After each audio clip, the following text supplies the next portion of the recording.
told we have to do what we're told, but sure.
searching for greatness in a sea of the dying and shameless. A sea of the aimless. I don't wanna be one of the nameless. I'ma wake up with the mindset that one day I'm gonna make it. And I don't think I'll be fine if I don't break my limitations. Don't try to stop me, I exist to write my own story. I'll make a decision if I want some peace or if I want the glory. Yeah, don't want a life that is complacent or possibly boring. I just want a life that is worth every day exploring. My whole life I just wanted someone who would notice me. My whole life I just wanted to be somebody to be. Yeah, I just wanna be great. Yeah, I just wanna be great. Yeah, I just wanna be great. Yeah, yeah, I just wanna be great. Yeah, I just wanna be great. Yeah, I just wanna be great. Yeah, yeah,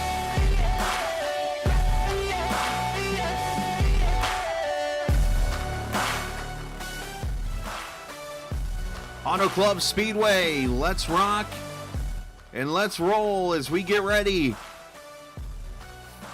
for 100 laps of racing tonight in the Sim500 NC811 Cup Series. After 15 fantastic races, we come back to SoCal where we were just back in February for some great racing. We saw Josh Parker go to victory lane in that race. Tonight, will lightning strike twice? Well, we shall see. But first, we have to get through this race, and that is the setting tonight. Round 16, as mentioned, of the 811.org Cup Series from Auto Club Speedway. 100 laps tonight. In the usual iRacing default weather, 79, 54, partly cloudy, 2-mile-an-hour winds. Track temp, though, is pretty hot. Looking at somewhere around 125 degrees right now as these cars practice. I'm the captain, Chris Gallo, with you, of course. Kevin England joins us from after his unfortunate struggles at the Iowa Speedway last night, but he's up here in the booth, one place he does not struggle, and he's ready to rock and roll here this evening. Kevin, we've got some interesting things going on here, of course, this week, or I should say tonight here at Auto Club, as we're going to be kicking off a new tournament bracket that is brand new, that has been put together. It's going to be something cool to watch and keep track of. But Auto Club Speedway is a tricky one itself. We're going to see cars all over the place. I think the only place we will not see cars is up in the mountains in the background.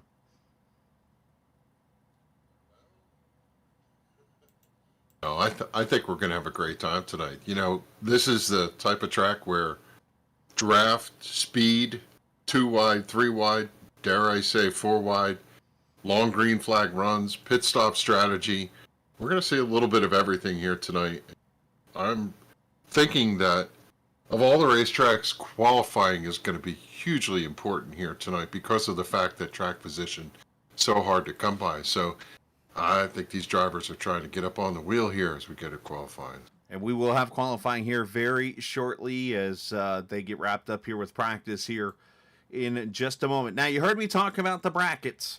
This is a new tournament. It's been put together by Kevin DeBrown, and also Brian Macklin was a part of putting this all together. And this bracket, basically, there's a chance to win $100. League members have been going out there and putting it on and getting it all together and things like that. And they've put this together. And it's kind of like what Denny Hamlin did, I guess, on his podcast. He put like a bracket together, like a March thing. I can't really say the terminology because I think I'd get sued. But needless to say, we got our own version. So let's take a look at it here. And the seeding was all done basically off of how the points were set up, I believe. So you look up top there, you've got the leader in points, Pedro Mojica against Doug Sigmund. And I've been making the joke ever since I heard about this matchup. Could you imagine that 132 upset? Kind of like the UMBC and Virginia a couple years ago. What was it, Purdue and whoever it was this year that happened? That 132. Could we see a potential Sigmund versus Mojica upset in the tournament tonight? That would be interesting to me. Yeah, Doug has a little bit of Charlie Brown luck out here sometimes. But maybe Lucy will let him kick the football tonight. Yeah, He ran great last night. right, he did actually. Yeah, you're right. Yeah. So He's been quick lately, so who knows? All things are possible. now the only thing you'll notice if you look at the bracket, which actually I think I've cut it off, so it's probably a good thing. It starts tonight and will go past the round at Atlanta, and we'll be settled here in 4 weeks basically. So we'll go down from 32 to 16 to 8 to 4, and to the winner of the bracket when it's all said and done. So you get to see the matchups. That's the top one here. Give me a second. I will get the second one put up here. There's 2 brackets basically. This is your first one. Yeah, Montesi and Roth. You got Rivera and Coleman. That could be a good matchup. How about O'Rourke and Parker? The way Josh can run sometimes hit or miss. He did win this race back in February, so that could be a good one. So a lot of good matchups here on the first side. Second side looks like this. You got to go down here to where Glenn Campbell is. That's the bottom half of the bracket. Kevin Stone, Richard Beasley, Tyler Dalton, Jeff Ryan, Callan Tony, Scott Simley. How about Joey Jatina, Kevin DeBrown? That could be a good one. So a couple good, interesting matchups there in the brackets. So that'll kick off here tonight. And speaking of kicking off, qualifying going on right now for the series. As, of course, qualifying is brought to you by our good friends at 811. Just remember, call before you dig. Know what's below. As Glenn Campbell right now is on the pole for this race. Stony Benfield, the pastor, sitting P2.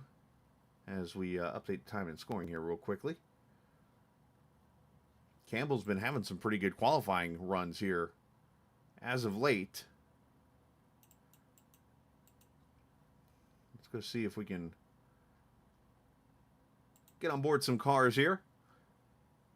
How about Donnie Leah, last week's winner? Gateway just went and blitzed the field last week as Mojica jumps to the top, 40.99. Dalton, 40.97. That was a first lap run, right? So we're expecting that the new times will come through, but all the poles that Tyler Dalton has chosen in this series. See a little problem there for Anthony Callan. Tony went around here and qualified. No. Donnie Lee up against the boards here, 3 and 4. So we talked about, you're going to be all over the place here running laps. Let's see if he can carry that momentum off.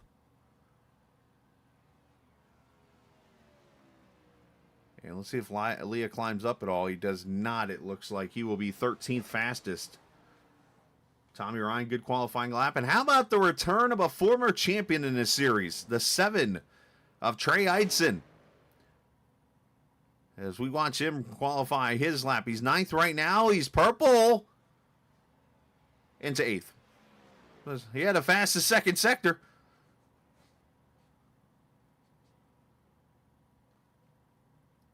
Good times so far for Nelson Rivera sitting there in the top 10. Yeah, Richard, I don't know. I've been hearing about different brackets or things. That's the one they gave me to use. I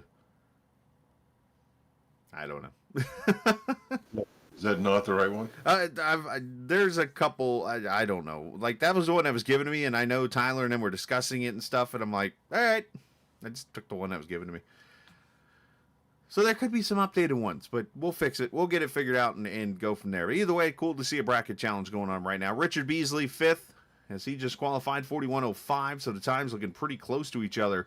Nowhere near their track record, by the way. I did go peek. It's the 13 car, the old, I think it's the next gen, or the Gen 6 car, where we saw 40.37, the track record here at Auto Club in this series. So Brian Macklin up to 4th, Gonzalez up to 8th, Simley up to 14th. So what are we expecting here? Because obviously tire wear is going to play a big role. We're going to see cars all over the place. You mentioned track position being a big key here tonight. Yeah, the first thing is when the restarts occur and/or the initial start, just get down through the first corner cleanly. Right. Don't end up wadded up in the fence, because the restarts are probably the most challenging and risky place because everybody's so close together. It's easy for someone to slip or slide, and you'll get collected and you'll be done before things even get started. So I think from the first perspective is let's just get to lap 2, lap 3, and then settle in. And then really, it's strange, but there's so much draft and pull from the cars in front of you that you just have to get your mojo on and figure out how to run in traffic and stay with the leaders. If the leaders break away from you, it's very complicated to run them down. Yeah, it can be very tricky because the draft's going to play a big role, as you mentioned, and just so many different elements to put a good race together here at the Auto Club Speedway. So I have pulled up the Faster Pastor into the booth here, and I bring him up here before this race begins because I want to chat real quickly about Judah. For those who were not here for the Charlotte race a couple weeks ago, of course, we're always thinking about Judah here and racing for him, who this young man is the grandson of Stoney, and unfortunately battling leukemia. And Stoney, I wanted to bring you up here real quickly and just get a quick update on the young man and just see how Judah was doing. Well, I appreciate you guys caring about him and thinking about him. He's currently hospitalized. He went to the hospital Saturday morning, and he's in his hard phase of chemo, but he's doing some better now, and Lord willing, he'll get to come home here in a couple days. And you can see on the screen there Psalm 91:16. We know that our hope is in the Lord, and our hope is in what God can do for him. And he's at Levine's Children's Hospital in Charlotte, North Carolina. And so thank y'all so much for caring and praying for him. And tonight I'm racing for Jesus and for Judah. And I got his paint scheme on my car tonight. And but anyway, thanks so much. No, absolutely. And we appreciate the update, and we'll continue to send thoughts and prayers. And as a matter of fact, I'll leave the photo of Judah up here on the screen throughout the broadcast here, and just to continue to remind us that we're out here racing and having a good old time and having fun, but at the same time we know what's most important, and that's that young man right there. And Stoney, we wish you the best, and wish Judah the best, the family, and as I've said before, you need anything, you just let us know. Man, I thank you so much. The iRacing community and this league is just so awesome. It really is. Absolutely. As the car's going to roll out here, we'll get Stoney back to his channel. I think you were kind of down there by yourself, were you not? Yeah, I was in Voodoo, yeah. Voodoo, okay. And we'll send Stoney down to Voodoo, and we'll get you the starting lineup across the top of the screen. And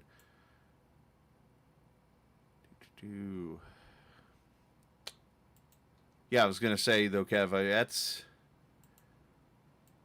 You hate to see a child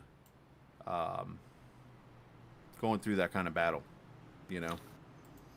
Yeah, it just breaks your heart for anyone to do it, but especially a child. It so connects with everyone, and you want to take away that pain and just hope that everything gets better. And we wish the best for Judah. And it just when you end up in the hospital, it's part of the scenario.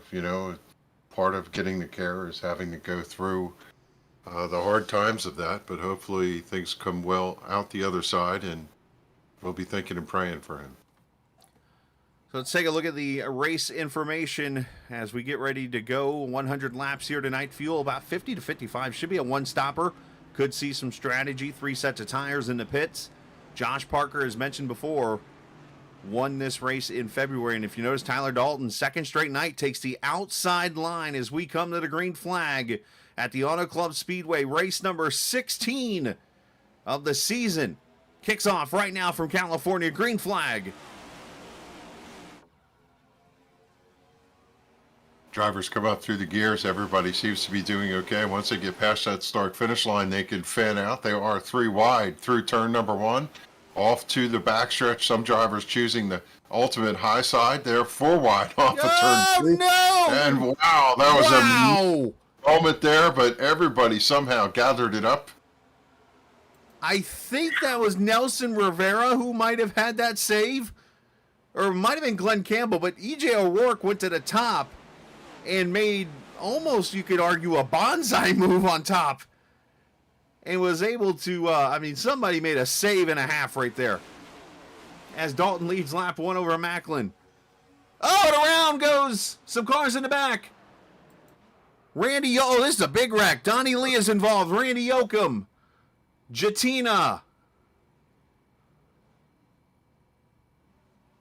Well, what were we talking about, right? On this beginning start, you have to be really careful and get yourself clean. And unfortunately for several drivers, trouble comes early here tonight at Auto Club Speedway as we're under caution for the first time. And you see the 8 took some significant hits. He's going to go right to pit road and get damage fixed for Randy Yoakum. Not a great start to a California night. Not at all as not what I think a lot of these guys expected. Let's see where this started. They're 4 wide. Oh, and some contact right there. Yoakum got turned by, I'm trying to see that black and red car as he gets catapulted. Let's add the 43 Doug Roth involved. Calantoni. Mentioned Jatina's involved. I see, who's that purple car? Is that Werben? No, it's the 60 of John Higman. I was trying to see who the red and black car is that made the... Was it Parker, maybe? Because that looks like a familiar scheme to what he ran last night. Let's see here. I might be dead. I'm dead wrong because Parker's back here. So sorry to Josh. Who is in that red car right there?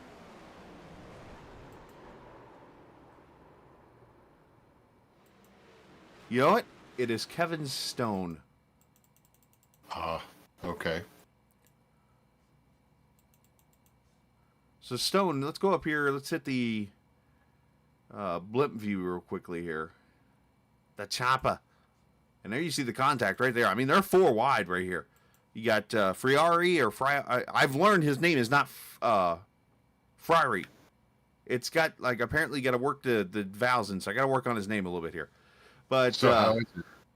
again, I got to work on it. So let's it's like Friari or something like that. So I heard him because he was yelling at Joey earlier for getting his name wrong in the chat. I was like, oh, I'm getting it wrong then. But anyways, here we go. So Robert's up there at the top side. Randy's the second car, and you see Kevin, and Donnie's at the bottom. So they're 4 wide literally right here as they cross the start-finish line. Yeah, it just looks like contact between the 8 and the 17. You know, when you're driving in that mixed 2-3 wild, the air. Doy Woods So gets clipped. crazy. Yeah. You know, it's buffeting around in there, and it almost looks like it pushed the 8 down the racetrack as the 77 was to his outside, across the nose of the 17, and it was game on from there. Well, you know what, too? Here's another factor of this, and this is something you see a lot on iRacing. Let's look at... Let's go back here on the replay here really quickly. Let's just do it the old school way. All right, so we all have this trend. When we're following a car, we want to try to get the draft of that car, right? So look up ahead at the 54 of Jimmy Coleman. Jimmy's going to make a move below Chad Coleman in that Jim Beam car. Randy's almost trying to follow him to get the draft. Watch here in a second because Jimmy moved to the bottom a little bit here. He's going to move down. And look, Randy goes to kind of follow him to get the draft. Yep, could be. You have to think his spotter was calling Carlo. Mike Kelly, how did you get through? Montesi barely. Oh, no, maybe he's going to clip the 17. He didn't get through it. Randy, that's a lick right there. His catapult gets Calantoni. Got tagged late. Almost made it through. So let's go on board with Mike Kelly here. Get one last look here before we get the green flag, because I'm pretty sure we're going to go quickly here.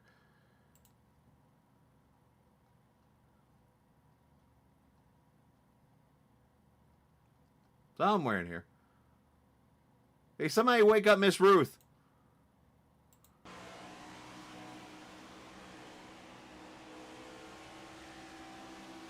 Call 811 before you miss. Yo! Wow, they're going left, going right. That's one to write in a notebook. If he makes it through tonight, he's going to count his blessings after that one. Well, and that's going off a top 3 last night at Iowa, where I learned the hard way that he is actually from Nebraska. I called him an Iowan, and apparently that's an insult. Oh, is that right? Apparently. You learn something new every day, right? All right, so first caution out here as we quickly get that one out of the way after a caution-free Iowa race last night. We come to the bigger track, which you think would be the track that better chance of a caution-free race, and we wreck. It happens. So Yeah, Randy, go ahead. Not surprised. No, Randy Yoakum take his car behind the wall. Montesi's still out, so everybody else is going to be okay. Randy Oakham, as mentioned, behind the wall. Patrick Colby, Scott Senzel actually did not take the green flag as Dalton leads him back to the green. Mojica there behind him. Brian Macklin with Justin Fuller. I about called him Jeff Fuller, former Busch North driver. I think Justin's going to be somebody to mess with tonight. I really think he when he shows up, he typically means business, and he's fast. And look who's outside the number 30 car. The two of them always seem to be lockstep together. As we mentioned, the 7, Trey Eidson making a return to the series tonight. And that number, black, green, and yellow number 7 doing a good job there. And look at that 21 ride to topside. Running that Ed Burrell tribute, number 21, Justin Fuller. See how much draft he can carry here. Now, I will say this right now. These guys are running actually faster lap times than the actual Cup cars in the race at Auto Club. I don't think they ever broke the 41-second bracket. And up here, they're running high 40s to mid 40-second laps. As Fuller drops it to the bottom, gets that run through the top side. Let's see if he goes all the way down. He should be able to slide up here. He's going to take it. So Justin Fuller puts an 811 car to the lead. Good starting spot for the number 10 of Richard Beasley. They're doing about 195, 200 miles an hour going into turn number 1.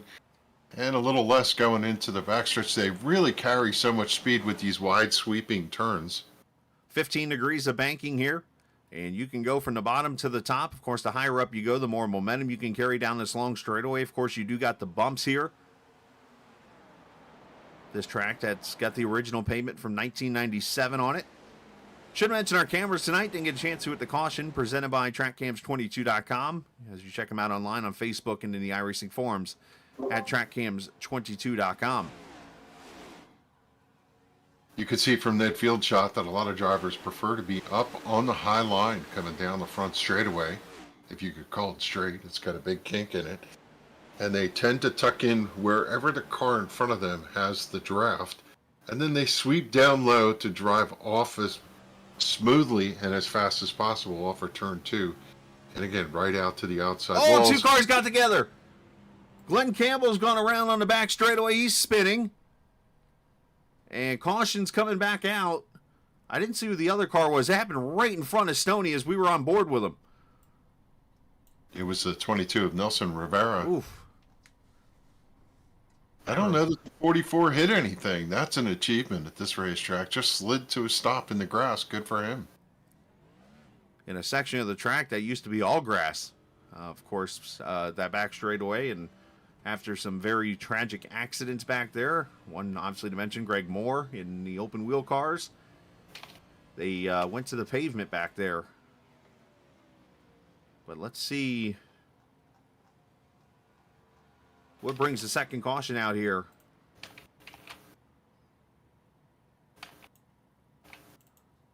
And I think it was just a misjudgment maybe here. Let's see, did Campbell, I see the contact there.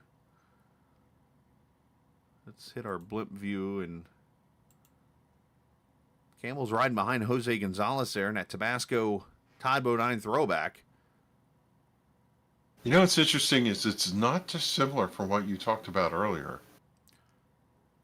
When I look at Jose Gonzalez in front of him, Jose moved down off the wall just a little bit. And I wonder if the air buffeting off the outside wall possibly pushed the 41 left. That exactly what we're thinking there is kind of the same thing. Yeah, maybe the 44 just kind of trailing with the 26, and that air, as you mentioned, just kind of turns them down into Nelson and sends them riding. But if you're a multiple of 22, you are not happy in this wreck right now. We raced the other night at Talladega, Daytona, coming off of turn 4. I pulled low below a lap car that was running the third lane. Mm-hmm. And as I went past the left side of that car, my car drifted down. I didn't make contact, but it did shove me down, and then we came together and ended up crashing. So, you know, you never know in the sim how the air is modeled, and that one looks like it might have had some air to it. Hold on here. Ruth is at the beach. She's beaching. Dun, dun, dun.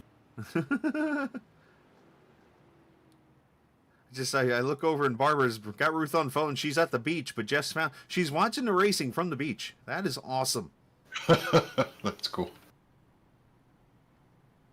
All right, so I want to go back. One thing we didn't do. Let's go back to the start of this race, and I want everyone to watch the save here. I'm trying to make sure I find the start here to start with.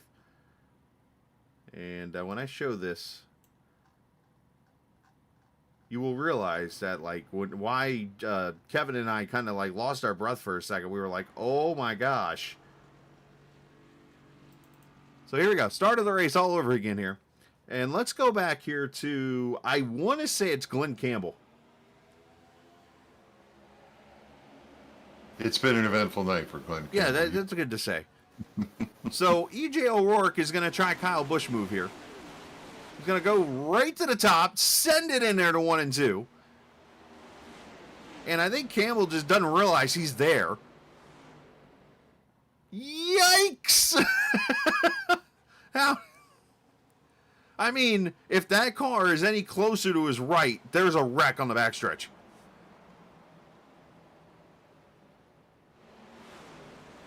Yeah, he gets the good hands award for this race for that one, for sure. I mean, that's the old Code Brown, as we like to call it in racing. Yeah, when you have the car that sideways coming out of the corner I mean, in Auto Club, there's just no going back. The fact that he wrestled it back through. Oh, there was contact. Oh, yeah. And who's that? Kevin Brown about ran him over. So, yeah. So, we've had some action here in these first two cautions here. Glenn Campbell, unfortunately, is the victim of, well, both of them, except for the actual wreck on the first caution. Brian Wortman on pit road. So, one thing we can put into play here is a lot of people have come in. We've had, looks like the top 21 cars now have stayed out. 22nd on down, came on in to get fuel. Now, Tommy Ryan had a 15-second stop. I'm hoping that's not for tires. If so, it's pretty early. But this sets up these guys to go another 10 laps or so on a tank of fuel. So that could be an interesting play later in this race as we go back to green. I'll tell you, as strange as it sounds, 10 laps, and we did have 2 cautions, so maybe you're not getting a lot of wear on them, but if this thing goes green the rest of the way and you took tires there, you might have a smidge of an advantage. Well, let's not forget, too. Yourself from track position, but... Oh, absolutely. And 10 laps is 20 miles. So, I mean, that's a fair distance. I mean, we're going 200 miles, so that's a tenth of the race. If you want to bet that we're going to go green all the way to the finish type thing, then that might have been a good play. Well, I mean, I know a guy last week that said that after we wrecked about every 2 laps that we would go the rest of the way green, and I was like, no. Not having that vibe right now. Come on. Just not. Wesley Donaldson there in that BD diecast number 91 as he battles topside there on the 7 of Eidson. Kevin DeBrown, the 93. There's the 26 of Speedy Gonzalez as these cars spread out.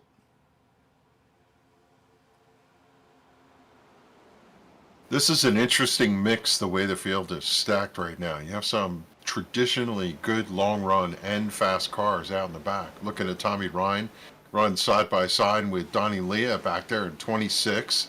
And then Glenn Campbell, who had a fast qualifying run, he's had to reset and come back from the back. Yeah, this should be rather interesting to watch some of these drivers try to make their way forward on a track that's difficult to gain track position, but we'll see if they can make some headway back there. You see the cars all over this track here. You see the 77 move out of line. Robert Friery, I'm going to keep working on that one. Mike Kelly there in a 2. John Higman working his way back up after his he was involved in that spin. Steve Ritter there with him. Charles Van Schaik in the Bubba Wallace paint. Matter of fact, a lot of guys in that first yellow are right there. Callan Tony's in that battle. So this is right around the 20th position right now. Talk about how hard it is to pass here. I recognize that Josh Barker did not start out back tonight. He did qualify 13th. I think it was probably just too much of a stretch for him to drive through the field. Well, it's going to be tough, and I think you're going to see these cars eventually migrate to the top. The fastest... Oh, around goes Jose off of Chad Coleman. So once again... And through the grass, and he comes to a stop. Somebody added some Tabasco to some Jim Beam. That's not a good mix.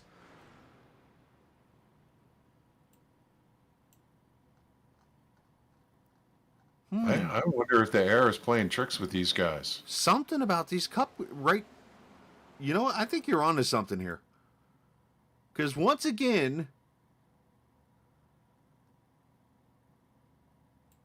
What a save by Chad Coleman. We talked about this last night, or last week, or week before, post debrief. We talked about the air moving these cars around after they made some changes, and it just sucks the car left, sucks the car right. I had made that commentary to David Comstock earlier in the year after an incident, just saying I was turning right, car was going left. And this is the second incident tonight where we see two cars coming up off together that I'm sure as they drive down the straightaway, they're not looking to crash into each other, and they understand how to keep themselves off of each other, but the air looks like just moved the two together. You're right. Yeah, this makes me want to, like, I'm not trying to bring somebody into an interview here to start something. I'm more just kind of curious on this. And let me, you know what? I want to bring Chad Coleman up here. Do you know how many races these two have between themselves? Well, a ton. Yeah. Chad's like the Iron Man, the most races of anybody in this series. He's one of two drivers. And He's one of...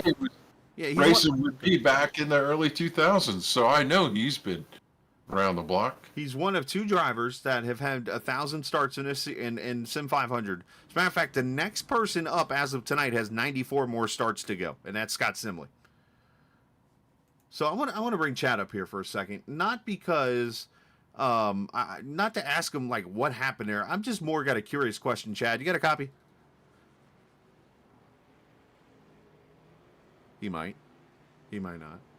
He might not be a happy camper. You have Calantoni in here. Do I have Calantoni in here? Oh, well, I see the C. That's... Hi, Anthony. How's your car going? Yeah, how's it going, Anthony? Oh, how are you guys doing tonight? I don't know.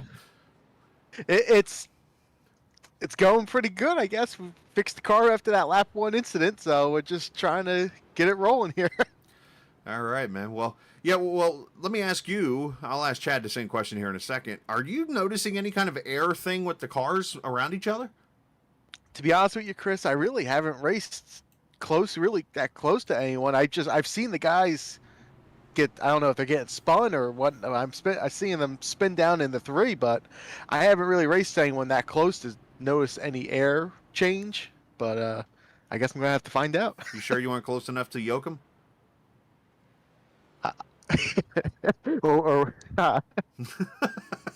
Sorry, I had to do it. Man, best of luck, though. We appreciate you coming up, or appreciate you talking to us for a second. No problem, Chris. Kevin. All right, so in fairness here, on my screen, and I want Anthony to see this too. On my screen on Discord, it has C ... Chad Coleman had the same name last night. So I thought it was Chad, but then I realized, I did pull him out of the Sim 500 channel. Anyways, so let's move him back down there. Want to get him? Let's go down to team name and get Chad Coleman. There you go. This is, you're talking to somebody here, by the way, who has not had much sleep here today. Hey, Chad, you got a copy?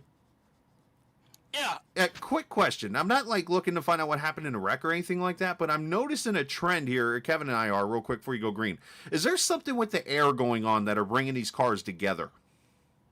I don't know. I experienced it at Gateway. Me and Randy, neither one knows what happened with that deal. And then right there, me and Jose were just close. And right, because you're not turning the wheel, right? No, Beasley said the same thing. Beasley said it just looked like y'all came together. Like we came together. He watches the broadcast too during the race. So it's like there's magnets on these cars. Okay. That's kind of the way it felt too.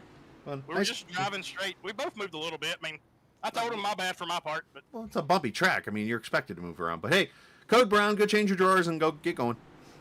Yep, thanks, man. Yeah, bye.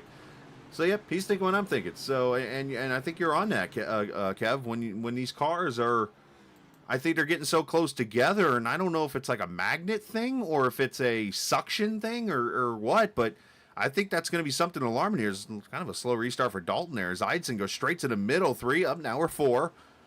But does that alarm you to maybe think these guys might need to race a little different here, or is it like one of those you just have to chance it because of the product? I think you race the way you always race, and you know there was times when we could side draft somebody, pull alongside, dump air onto their spoiler, and a lot of drivers would weave over next to the other driver, get to their door, try to get to the right rear quarter panel, pull them back, all of that stuff, and perhaps they're working on some aero fixes in here, but I I can't explain it, but I've seen enough of it lately to know that drivers need to take, I guess, stock of this and see what goes on. Is I don't know what happened there from 2nd to 8th for Tyler Dalton. That was a terrible restart for the 19. Yeah, not sure if he just got caught sleeping or what the deal is here. I can actually... It's one thing I do want to try to do is I'm always trying to work things in to improve the broadcast. Is we can always go back and watch the restart here real quickly with Dalton. Let's go on board with the 19 car. Last night's winner, by the way, first career Grand National Series winner. And here's the first thing I'm noticing. Look at the gear. He's in 3rd gear. Yeah, must have just missed putting it. Yeah, he started at 4,200 RPM in 3rd gear. And let's come over here to the 21 car. 2nd gear at 5,500. There's your winner right there. So, unfortunately, Tyler just... I've done it. We've all done it before. The old accidental starting the wrong gear. Yeah, sometimes in anticipation of the start, you go to try and get ahead of everything. You stomp the gas and you put it in 3rd by mistake, just not anticipating going in so fast. Well, that was a pretty good oops there for Tyler Dalton. Uncharacteristic of him. He's been running great lately. Now, the one thing I was going to do before the caution came out with the spin on the back straightaway for Rivera, I was going to show the paint scheme of Stony Bend Field. And you see the photo of Judah there on the hood, the Never Quit, which is the hashtag we use for Judah. As Stoney got a little loose there off turn 2. Actually, we'll move down to past Montesi here. You see the bumpiness of the back straightaways. They both go by Anthony Calantoni. Boy, it's a mess out in the back there. They're running 2, 3 wide, 4 wide, maybe coming up off of turn 4 there. It's like they're driving on the 10. That's how they say it in California. Apparently, it's not like I-95 like it is, like where I'm from in Florida, or going up to where you are. Right. It's I-95. We're out in California. It's the 10. The 10. The Got 5. It. Yeah, Stoney right now running in 17th. He's got a little clearer racetrack in front of him. They're kind of single filed out now, maybe. Just maybe, I'd say give it a couple more laps and we'll see whether or not we're going to get this stint we're looking for. But I do anticipate that we're going to have a green flag run. I just want to see things settle out a little more. Yeah, Fuller's pulling away already to a half-second lead on Mike Kelly, who is now up to 2nd. Josh Parker is now up to 3rd. So we've got a little Yahtzee out here going on, a little shake-up of the lineup. And then back here with Trey Eidson, you got Richard Beasley. There's Chad Coleman, who after that great save, now right there with EJ O'Rourke. Tyler Dalton is there. Wesley Donaldson having a great run.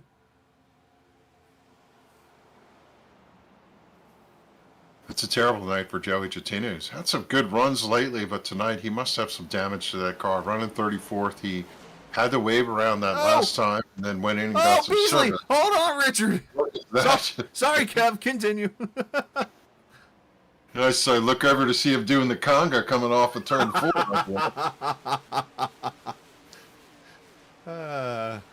Wow. So, yeah, to continue what you're saying about Joey, obviously he was involved in that first wreck on lap 1. He did maybe get some damage from that, but the one thing he did say to me between when we were talking during practice is last night he finished, I think, 10th in the Grand National race at Iowa, and he ran all of one lap of practice, and that was during his qualifying lap. Yeah. Yes. And which, by the way, 3 of the top 10 last night ran less than 10 minutes of practice. So he said, but this is a whole different animal compared to Iowa, is what his words were to me.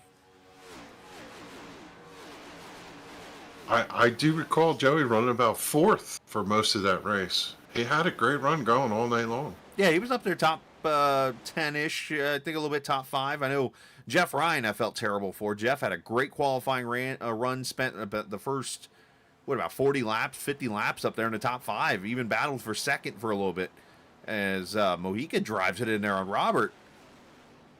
Friery is sideways over there. Is he going to be able to gather it up? Got plenty of room to do so. Holy cow, he got in a little too hot down underneath, and I just don't know how he saved the car. He was dead sideways.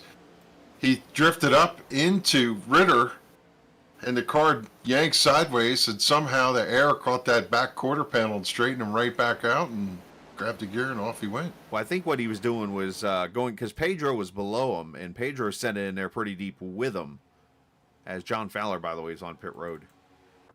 You'll see it right here. Pedro's going to send it in there on him.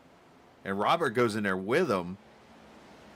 Yeah, he just kind of plows up. I wonder if he maybe got on the brakes and got tight and just doored Ritter, yeah. Yeah, that angle didn't show it. His car was 30 degrees yaw left. Now, he does have the banking to catch him coming up off the corner there, which does help straighten the car out some, but I'm sure he was up in the seat for a moment there. Now, it's not much banking. Like I said, 15 degrees, but the seams here do play a major, major role at this track. Rivera running the bottom side right now. As we were starting to say before, we seem to get into sentences here, and then we get interrupted by the cautions. Eventually here in this race, you're going to see these cars migrate up. About where Robert is right now is the actual groove around this track, especially... Oh, look out! Wow. Nelson, I don't know what happened there, but Nelson was like off the pace, and Kevin pretty much sideswiped him. Car can get a little loose up out of turn number 4. If you pinch the car down low and come off that corner and put the throttle into it, you really have to, even on that bottom line, squeeze the throttle just ever so slightly. It could step out on you.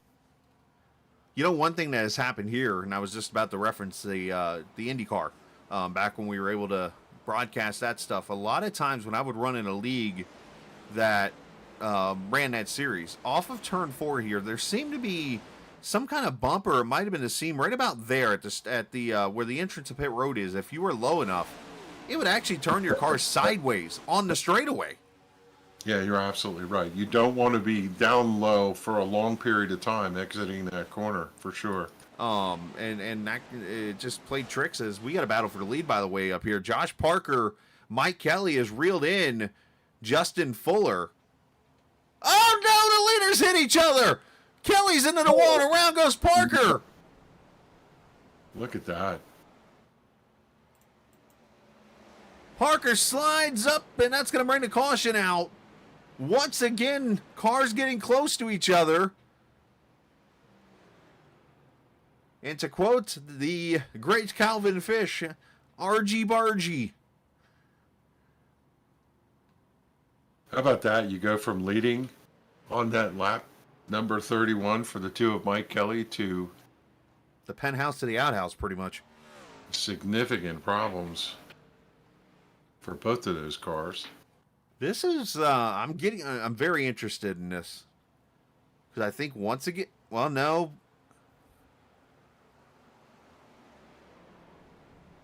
I wonder if that was a side draft.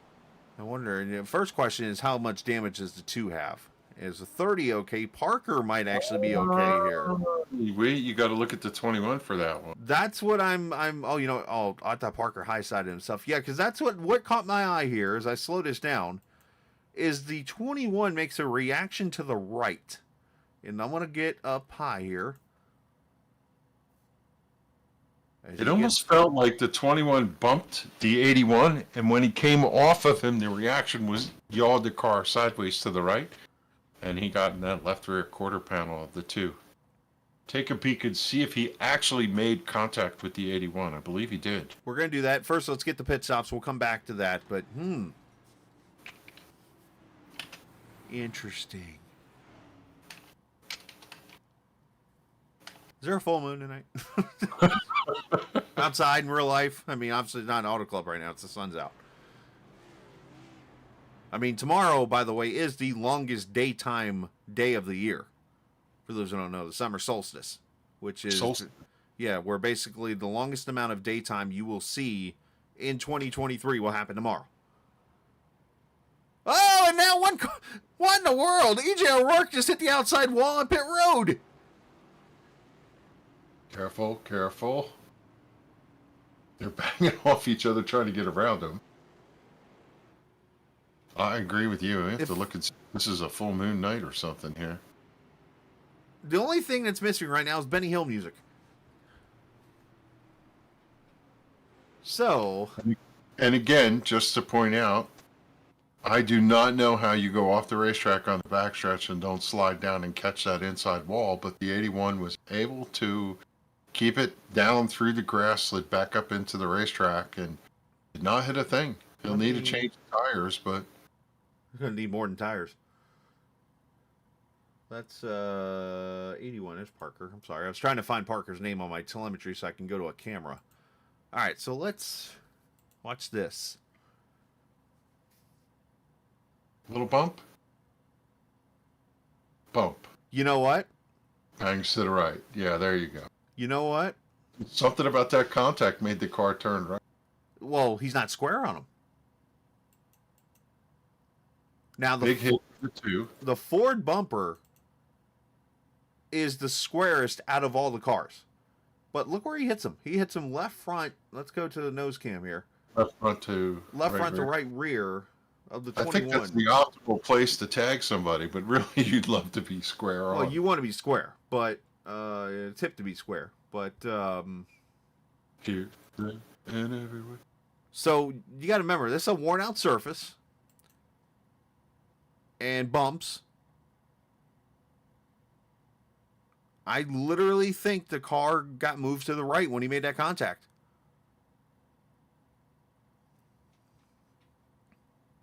Favorite band of all time, by the way. Ah. Huey Lewis and the News. Yes. Amazing. So that brings the caution out, and then all of a sudden on pit road here, I don't know what in the world is going on here. But this is going to be a pit stop that EJ O'Rourke does not ever want to remember.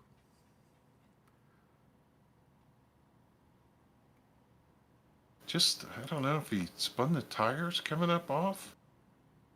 Yeah, just flat out spun the tires. I don't think the car in front of him really had a material. Maybe he was trying to go right.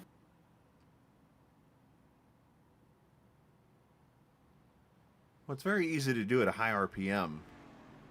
And the car can get out of control. He's revving it up. He's kind of just... He launches out of his pit box with quite a bit of speed. He's clear. And then another car pulls out in front of him, right here. And then just around it went. I think he just had a little too much RPM trying to get up through the speed. Oh, by the way, green flag's out. Kevin Brown leads, and we're 3 and 4 wide down the back. There's too many things going on.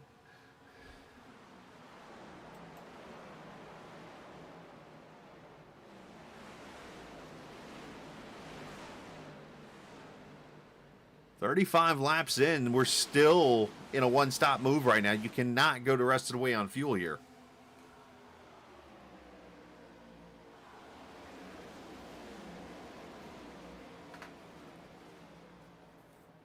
Right, I can't keep up with it all.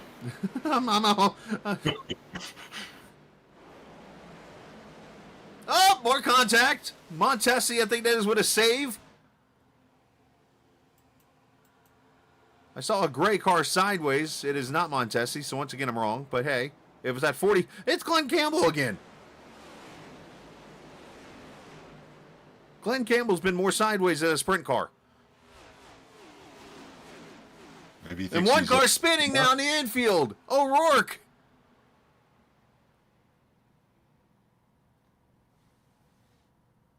That seems to be a characteristic for EJ. It's feast or famine for him when trouble comes a knocking. This might be that off of turn 4, just hammer off of the gas, and the car does not want to stay with you there. Full moon, June 2023. Next full moon will be on Saturday, June 3rd. We missed that one. So I have no clue what's going on here. Vince Lombardi, you tell me. I really believe that's just a byproduct of trying to get on the gas too hard out of turn 4. There's no grip down there. Car tends to be loose. Tried to catch it, slid down, collected Josh Parker, who went through the grass. See. Oh, Yeah, did he get hit? No, I'm pretty sure he did that all on his own. It was only his death wobble up out of the corner that made him slide down across the path of the 81. The what? Death wobble. Watch, ride from where it just does, it takes off to the right and then back to the left. Dido, right, I got you. Yeah. Yeah, he's watch loose. It. Loose. Right, left. Slide. Take it back now. Right. All right, well, let's, we're going to recollect ourselves for a second. Let's hear from our sponsors, 811, shall we? As you're watching the Sim500 Cup Series on the Captain Esports Network. If recent storms have caused damage to your property, contact 811 before you begin your cleanup. Buried utilities around uprooted trees can make a bad situation worse if those lines are not located before digging. Electric, natural gas, and internet lines are everywhere, and knowing where they are is the safest way to start any digging project. Call North Carolina 811 by dialing 811 or by using single address ticket on NC811.org or the NC811 app.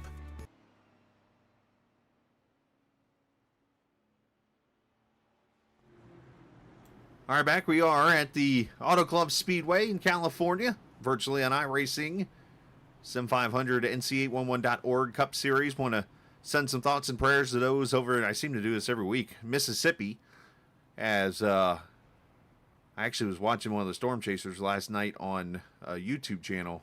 Actually, we were watching it in the channel here after the race of some of the storms out there, and they got hit pretty hard last night. Some people in Alabama getting hit, so again, another situation here, power lines and stuff like that.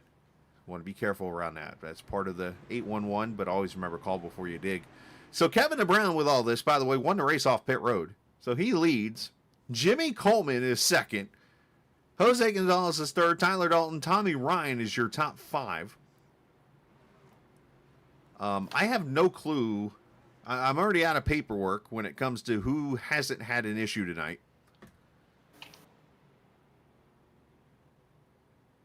I got all the notes. Are you out of paper?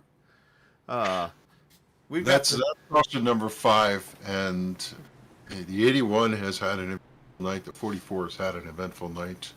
41 has had an eventful night. This is good news for Tyler Dalton. He gets to do a restart again, this time from 4th to make his way back through. Now, we're getting into a part of this race where we can actually mention the word fuel.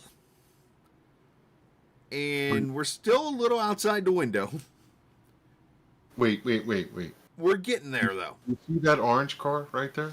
The Gonzalez guy? Yes. I do. Yeah. Lap 16, remember? He was going spinning. That's what I'm saying. I don't. Yeah. I mean, yeah. You talked about track position. I don't know what kind of magic they got in that pit road. The magic of Tabasco sauce or something, but 4 tires and Tabasco sauce in the car. yeah. All right, let's try it again. Lap number 40. We come to the green. I'm gonna go ahead and try the. I'm gonna try to drink some of the Kevin England Kool-Aid from last week. I think we go green from here. You think so? I think so. I'm not feeling it yet. You sure it's not indigestion? Oh, one car getting loose. Oh, no. Oh, no. This is the big one. I do believe. Oh, my God. There's like 12 cars. There are a lot of cars in this one. Glenn That's it. Campbell, again. I think Pedro Mojica's in this. That reminds me of the trucking company, Dewey Pile. Now, remember what I said before this race about the bracket? Ah. I will take full responsibility for this caution. Yeah, you should. Oh, really? Yes. I got about 10 races worth of ammo that says you were the cause of stuff. It's true. So I think it was Jeff Ryan that got loose on the inside. Yes. Driving hard, when you're coming off on cold tires up off the bottom of the corner, you really have to feather the car. You cannot get back into the gas, and unfortunately... When I saw that car go right, I'm like, uh-oh. I didn't know Donaldson, and then it was game on. Backstretch. Pedro's trying to hold on to her. Well, yeah, when I saw that car come back right, I was, uh-oh. That was my first words in my head. Glenn Campbell got a lot of nose or right side damage. You know where I see Jeff start to get loose as he crosses over that first seam. Let's see who else here. Let's move down here. Oh my God, there we go. Some more cars. Trey Eidson, I think, gets a little bit of it. Oh yeah, now Trey gets a lot of it. Doy Woods gets hit. Joey Jatina drives down to Monterey to miss the wreck. Nice job by Mike Montesi to get woed up there and just find a hole. Now wait a minute. If you're gonna talk woed up, there's only one guy we can bring into this picture. Let's go on board with Brian Wertman. Wherever he is. We'll have to stop here and find him real quickly. Oh, you have to watch the 29. Oh, Doy, yes. Or not Doy, but I'm sorry, Donnie Leo. All right, so here's the ultimate just stop when everybody wrecks camera. 0x. It's just literally, Brian just pulls over like he's got to go to the bathroom at the rest area. I'm just going to just wait. Did he at least use his turn signal?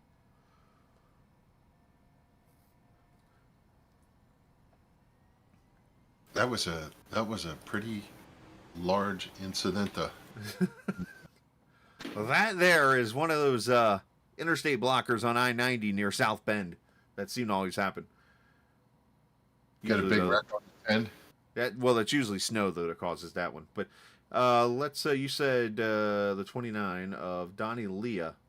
It's funny because he picked and chose his way all the way through and then ran, and unfortunately. There's Jeff getting loose. So he slowed down. He's looking for the hole. Oh, there's a good hole. Oh, I'll go left. Oh no! Thunk. And it probably broke the toe link in the left front. So, we will mark it down here at this moment, lap 42. I will never say another moment about this race is going green the rest of the way again. So, we did have pit stops when this all happened, by the way, just to kind of cover the records here real quickly. A lot of cars coming back in, I think, maybe, to try a fuel run here. I think they're a little outside the window, but it's going to be a lot closer than you would expect when this is all said and done. But Kevin DeBrown, Jimmy Coleman, Ron Holyfield, Brian Macklin, Stoney Benfield, Mojica, Coleman, Ritter, Sigmund, Higman, say that 3 times fast, Roth, Wertman, Ryan, Eidson, everyone all down. So 15th on down. All came to pit road here. And I think basically topped off the fuel cell. Kevin DeBrown might have actually taken tires. So, with all that now, Tyler Dalton leads, Jose Gonzalez, Tommy Ryan, Justin Fuller, Richard Beasley, Anthony Calantoni is up to 6, Robert Ferrari 7, Scott Simley, Mike Montesi, Josh Parker. There will be a quiz after this race for those curious of what I just said. It was 4 tires and fuel for Kevin DeBrown. Thank you.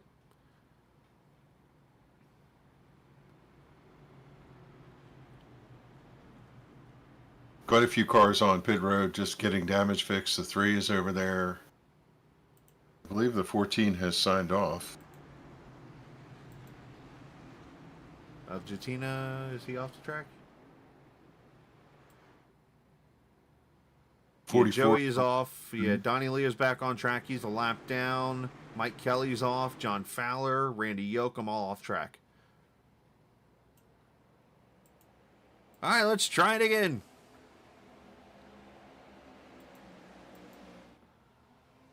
Now, for those curious, by the way, The February race had 9 cautions.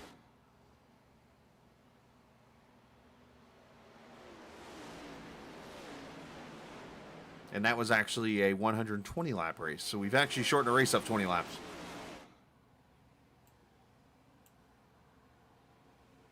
Evan mentioned Doy Woods tonight, running 12th in the number 28. He's just kind of kept things on the down low here.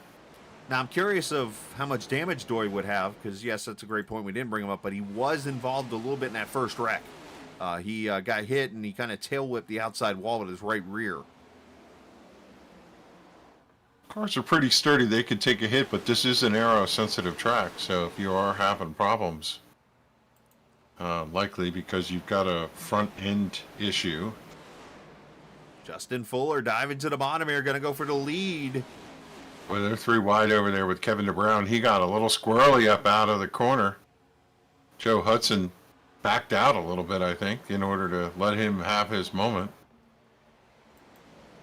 Now, of course, Kevin on the newer tires here. Got to be very careful. 3, almost 4 wide. There's Macklin climbing top side. You got to be patient here, because especially if you're wanting to save fuel here, you're not going to be able, I mean, you can go this hard for a little bit, but you're going to have to back her down. You're not going to be able to shift. You're going to want to get out of the gas early and roll the corners. A lot of little things you're going to have to do with this car to make it work. Tommy Ryan fast. Oh, sorry. Tommy Ryan, the fastest lap of the race there, 40.81. 77 and Robert Fryer the third. Loose is the call on the radio coming out at 2. That car stepped out. He was able to gather it up. Now he's under assault from the 12 of Scott Simley running in 8th. They're side by side as they head to turn 1. Calantoni on pit road. Not sure what this is about.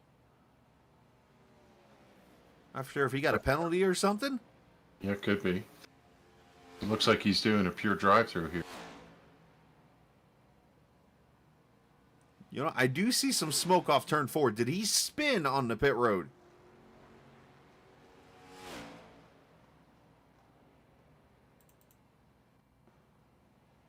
Oh, yeah, he did. Oh, little hospital hop.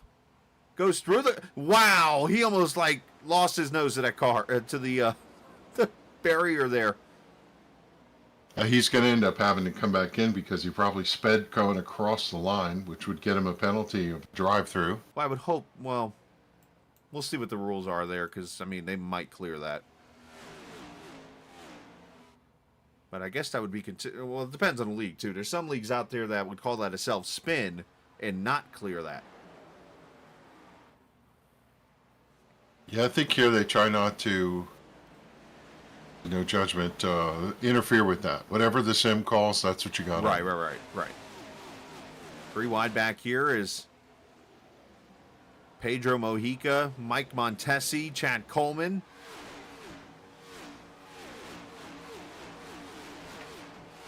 If we get about 8-10 more laps here, I think things will settle down, and then we're going to look at a longer flag run. They just need to get a little of this out of their system right now. I plead the 5th. Let a couple of these guys settle in here. Top group has broken away. Justin Fuller back out front around Tyler Dalton. I will speak none of the long run.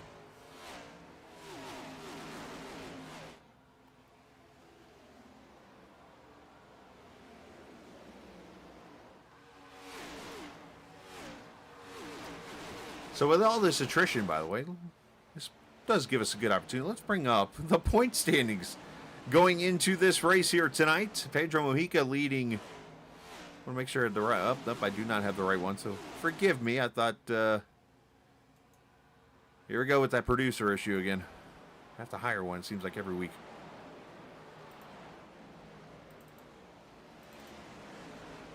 And ta-da! There we go. Pedro leads Chad Coleman by 76. David Comstock, who's not here, 98 back in third. Mike Kelly, Richard Beasley. Of course, the top 20 will make the playoffs. As long as you make all, but you have up to 4 starts you can miss. So Tommy Ryan, I believe, is actually out in the 17th position. A lot of races still to go here, unlike the Grand National Series, where you only have 4 races left before the playoffs. Here in this series, you have almost 10 more races, I believe, if I do the math correctly. All right, so we're past the halfway point. Not sure if we're halfway started or halfway finished, but we're there.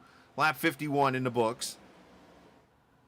Fuller leads. Dalton, Tommy Ryan, Josh Parker, Richard Beasley, Macklin, O'Rourke, DeBrown, Simley, and Coleman, your top 10. That's Chad.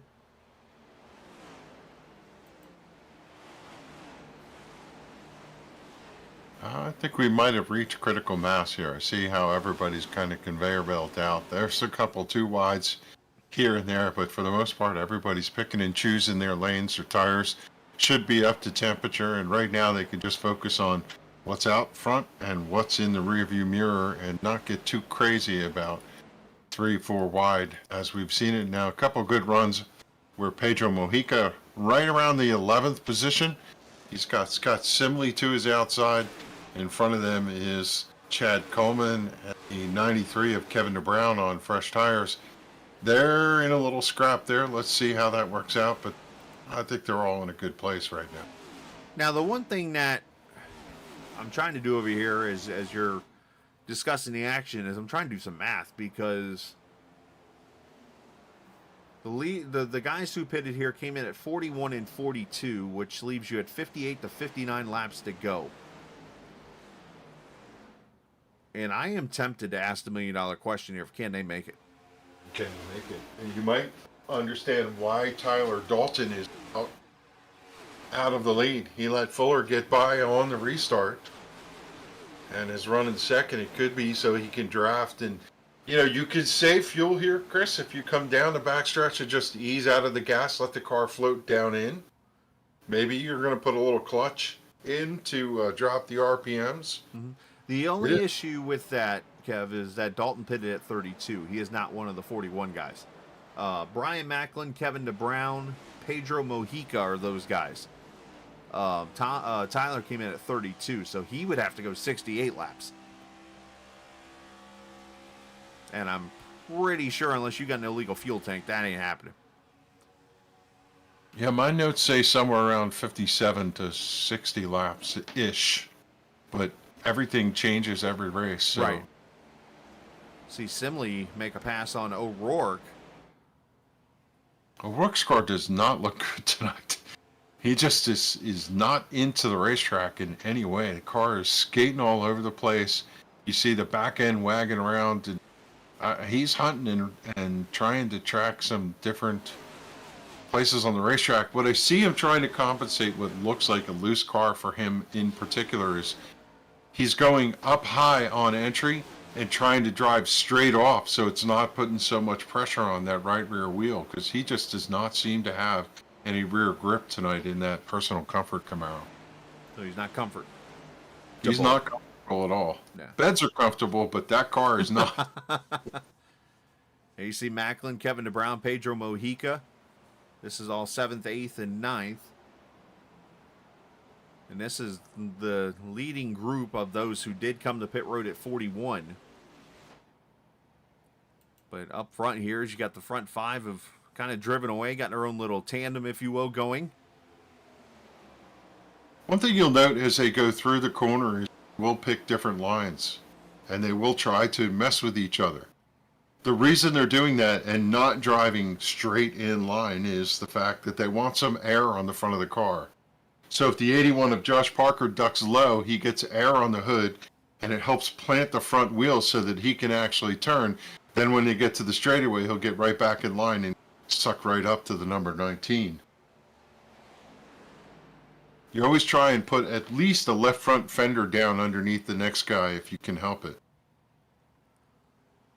So as you see, a second group, or the front group here pulling away, 2.7 seconds now in the second group. And yeah, you mentioned this car is a lot different than the Gen 6, where obviously you wanted to get the front air on the nose to be able to push the air, the nose into the track. Here, it's almost the opposite. You want the air to go under the front end of the car and basically get back to what is the diffuser, which is underneath the rear end of the car. and from there, get you all the downforce. Remember, the car is completely sealed off now underneath, like an open wheel car.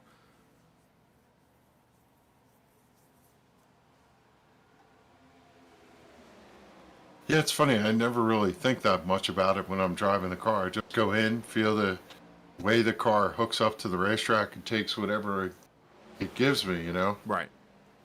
They're 3 wide now. As soon as I say they're going to settle in, they're 3 wide back there for 3rd, 4th, and 5th. Yeah, Parker just made the pass for 2nd. There's Dalton, there's Beasley, and there's Tommy Ryan also back there towards 7th and 8th. They're getting racy again here. So I don't know if they just decided to take a little break there for a second, take a breath, but now they're back at it. But Parker trying to get back up there with Justin Fuller. The only guy missing now is Mike Kelly, unfortunately, who was involved in that accident. And I'm just going to say this now. This bracket event just got very interesting with some of the finishing positions of these cars in this race right now. Yeah, you wouldn't anticipate a big crash at this type of racetrack. That would take out half the field, but it is possible, like I said, after these restarts. Well, leave it to me to say something stupid, and that'll do it. Yeah, so that definitely can mix that bracket up. Look at that. I'm so impressed with this run for Richard Beasley sitting there in 5th place. Richard's, he's either up or he's down. If I look back through his stats this season, 3rd, not too long ago at Darlington. Decent finish for him. 5th at Bristol. 6th at Iowa. 8th Atlanta. And then some of the other ones, 22, 30, 19, 16, 20. So it's either top 10 or top 20, but tonight, man, he's right there with everybody else in this top 5. Josh Parker to the inside of Justin Fuller, going to take the lead and bring Tommy Ryan with him. And Ryan said, nope, I'm not good with 2nd. I want the lead myself. Tommy, who's definitely shown some strength on these worn out surfaces this season, no matter what the car is, sends that 811 number 99 to the bottom, and to the lead he goes. So clears Parker. Now, while we were talking, Jose Gonzalez actually came to pit road, routine 4-tire stop. So now he is in the window to go the rest of the way on fuel. So interesting call on his part to come in at 60. Yeah, saw the same thing for Wesley Donaldson. He really had locked the car up. Saw a huge plume of smoke over there in turn number 4. Was that left front getting locked up? I think he's getting some damage fixed or something going on there, because I didn't see him come out of that pit box. Okay, unless he sped. Could be that too, but yeah. Picked up the penalty. Yes, that's possible. Didn't see him change any tires, though. Yeah, that could be a possibility then, the damage part then. Yeah, right side tires going on now, so... Or did he forget to turn tires on? That is possible also. But in that case, I think there was something else going on. As he's still sitting there after the tires are changed, so...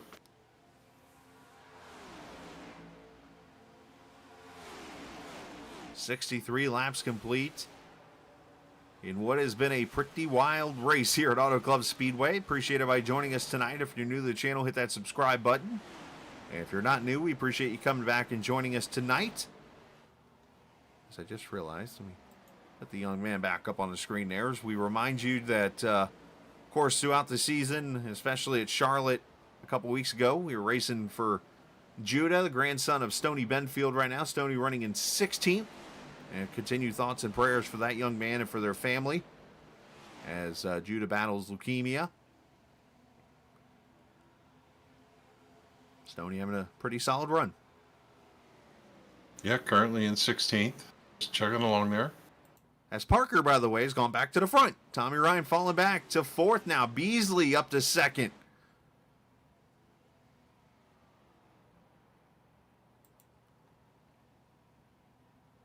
Very interesting. Some of the stuff we're seeing here. I mean, the only thing that would make sense of a wild race like this is to have a different winner. But Parker did win this race in February, so he's right back where he was. It's kind of thinking if they got about 5 or 6 laps out from the caution that they would green all the way through this thing. We'll see how that plays out. That's going to make an interesting mix. As I want to give a call to the 43 of Doug Roth, running currently 2050, a Legend Camaro. Just kind of plugging along there. Haven't seen Doug out on the racetrack very much lately. Good to see him back. And looking at John Higman in the number 60. He's currently running in the 20th position. Just had a moment over there off of turn number 2.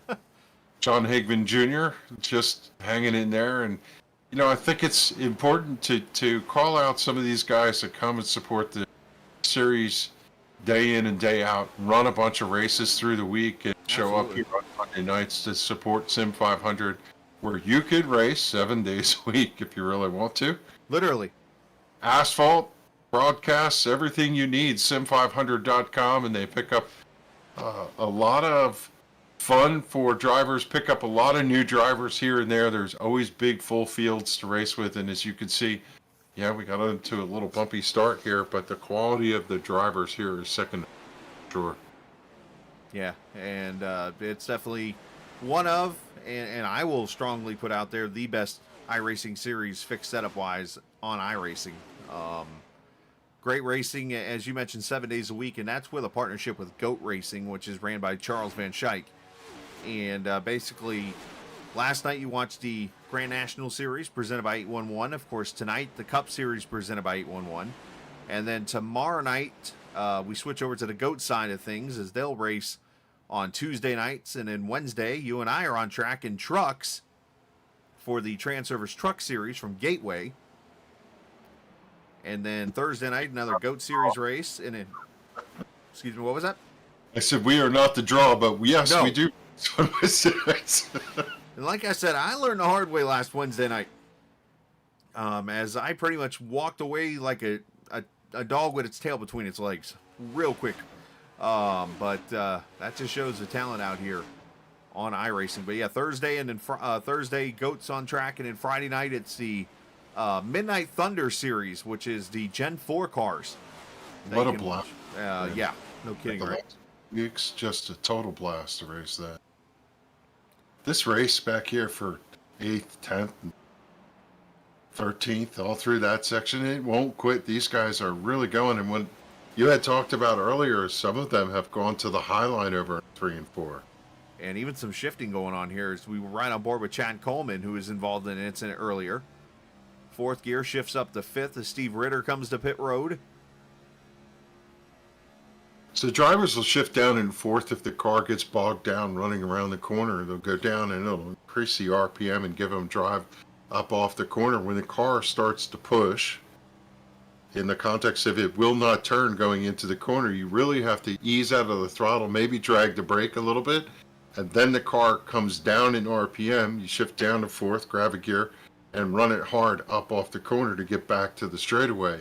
I see also when you have a push, meaning the car won't turn through the center of the corner when you want it to, a lot of drivers run the high side. It tends to put less wear and tear and pressure on especially that right front tire.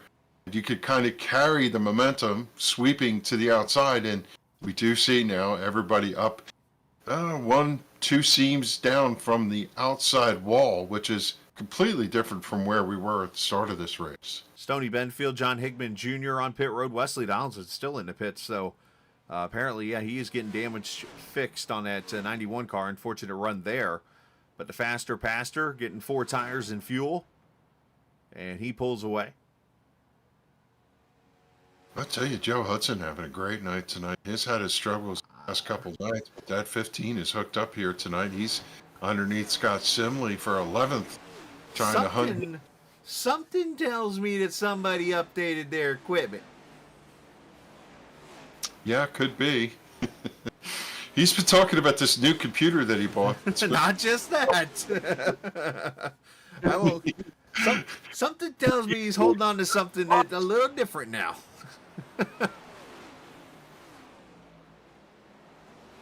Yeah, he's running one lane up off the white line. good time over 3 and 4. Going to lose some momentum there, though. As you see the outside line, Kevin DeBrown's going to go by Mojica, or I'm sorry, that's Chad Coleman. In the Trans Service car, you got the Heine car there behind him. It's Simley. It's always interesting when you come off the bottom of turn 4 underneath a line of cars. Everybody kind of comes down. If you have somebody to the outside, you kind of act like a pick.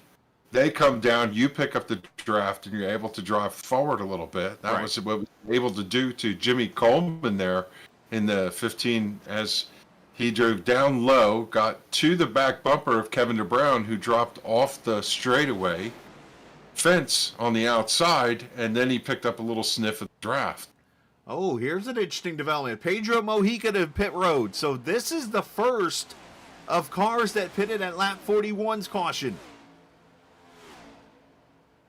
I think we might have just gotten our answer. I think so too, and I have a feeling that a lot of these drivers saw that 58 peel off. They know he's on pit road, and it's going to be feeding time at the zoo in a couple of minutes. And the reason why I think this answers our question is Pedro's one of those guys that I think he's good enough to know, okay, he can get up there and pass anybody he wants. So if he's pitting here, it ain't because he's trying to jump the field. 19 going to pit road. Yep, Tyler Dalton, Kevin DeBrown. Yep. Doy Woods. Every ounce of that speed going across the line. Yeah, you got to get a good pit stop here. This is the money stop, if you will.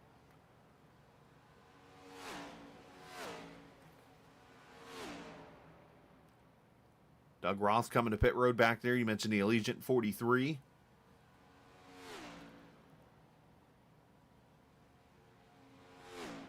A long way for Dalton to go all the way down there. Stall number 1, dropped in his box perfectly. Right side tires going on. They'll come around, give him lefts. No, he's going to go 2 tires here. Ah, the Tyler Dalton move. Dalton very infamous for that move right there. He is not afraid to go try 2 tires on a car. I like it. Tyler trying to sweep a weekend, trying to pull a Carl Edwards. For those who don't remember, Carl Edwards, 2005 Atlanta, went out there, won his first, at the time, I guess it was Xfinity. I'm trying to remember what the series was back then. But I've kind of lost it in my head. Was it Nationwide, maybe? 05, won the race at Atlanta, and then went the next day and won the Cup race for the first time. Had both first career wins in one weekend in Atlanta. Now, it's not the same track here, but could he pull the trick of winning at Iowa and then coming out to Auto Club and winning this race? Scott Simley, Robert Fryery on pit road. Holyfield is in. Yeah, good stop for Ron. He got 4 tires and fuel, and he's down and away. Looked like a pretty efficient stop for the NC811.org Camaro.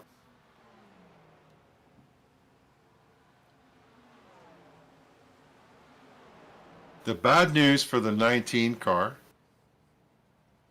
is he came out all by himself. And right now, he's losing track position. The leaders are right behind him as he crosses the stripe. Now the leaders are at the line. He might be able to fall in with the leaders if they catch him. But ideally, he would have pulled out with someone else and been able to draft and carry a little more speed. 41.30 that time by for Dalton, a 42.39 for the leaders. So he is stretching it on them. Here's the problem is...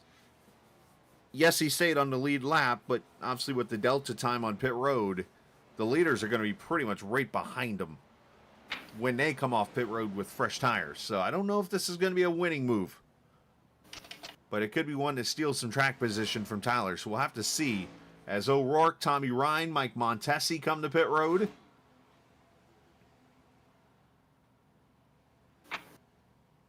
Well, the good news for Tyler is the same thing is true for Pedro. He's out there running by himself with no help, so no drafting help for the number 58.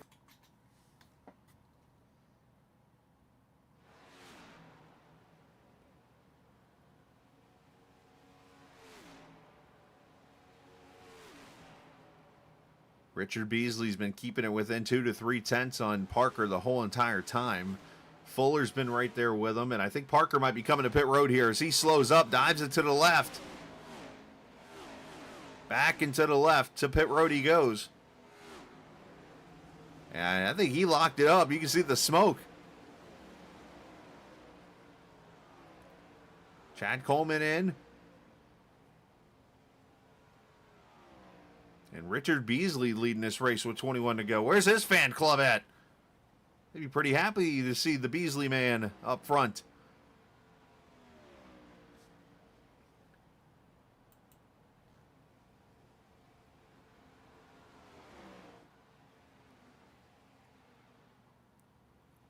Coleman, 4 tires and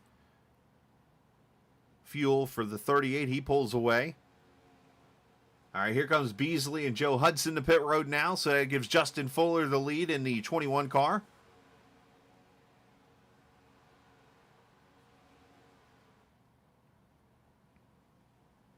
Beasley's led 22 laps this season, all at Talladega, so this is the second race he's led all season long here. And of course, Beasley, a former Super Speedway champion back in 2021. One of the off-season series that Sim500 does. They race 24/7, 365. You think that they run only like throughout the racing season? No. They will have some fun also during the off-season. As part of it, again, check out sim500.com and you can race with the best. As it is thundering outside my house, I've heard. Just now. That's no good. There's some serious storms going through the south. Yeah, it hasn't been that bad over here, thankfully. I'm on the northeast side of Georgia, so it's not like on the terrible side, but that doesn't mean we can't have some bangers. There's Trey Eitzen leading now as Fuller comes to pit road. So, I think we have our 3 contestants on Can We Make It on Fuel. Trey Eitzen, Charles Van Schaik, and lo and behold, Brian Wortman.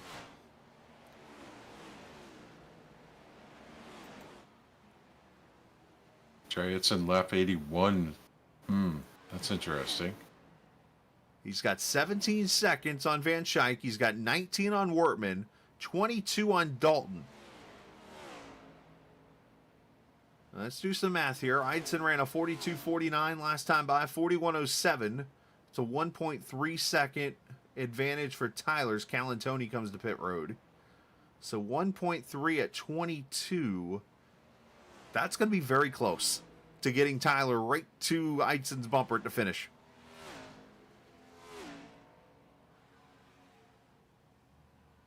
That's if Trey's trying this, but why not? Because Trey, this is his first race back. Yeah. Why not?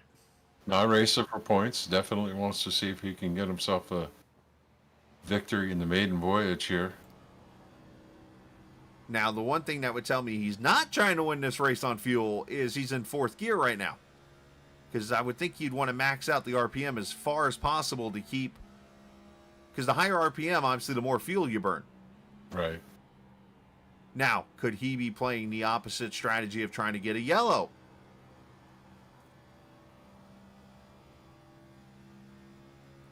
Because this would be a kind of track where you would gain the track position because you'd bring everybody back to pit road.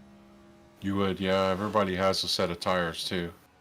At least you would think everybody saves some as the 19 rolls around the 74. Yeah, so Wortman loses a spot to Tyler. So, yeah, I think all 3 of these guys are just trying to play the strategy of get the caution.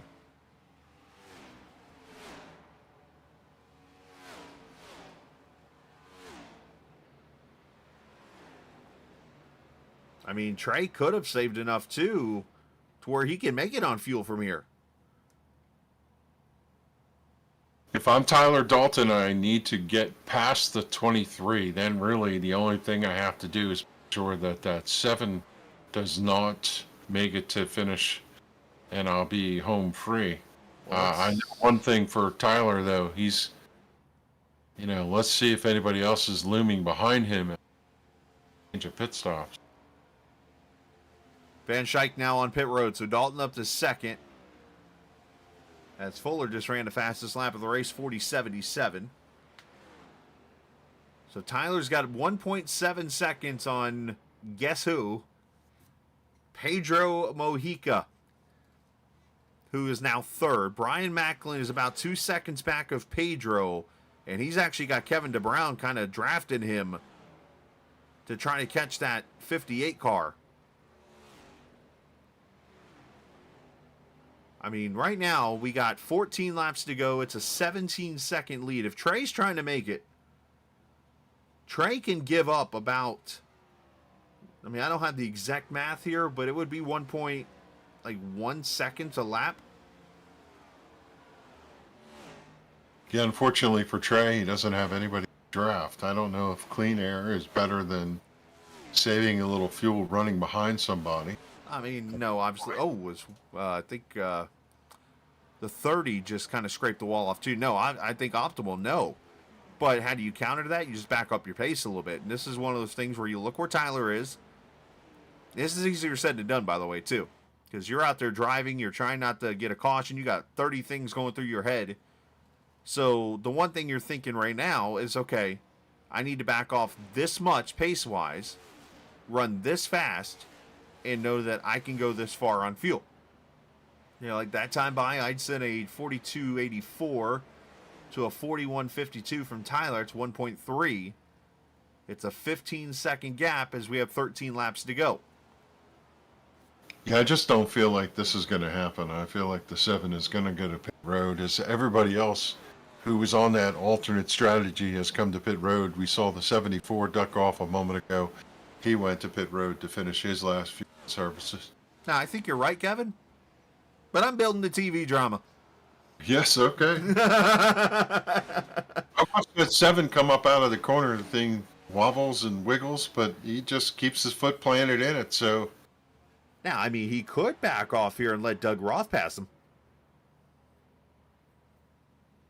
Because here comes the Allegiant car up behind him. Let's check back here real quick, because, yeah, they're not done fighting, by the way, here. Let's not miss that drama as Dory Woods gets loose back there. Nelson Rivera, Chad Coleman, E.J. O'Rourke, Stoney Benfield, he's getting them knuckles white now. Let's go, boys. Mike Montesi. This is all back at about the 10th position.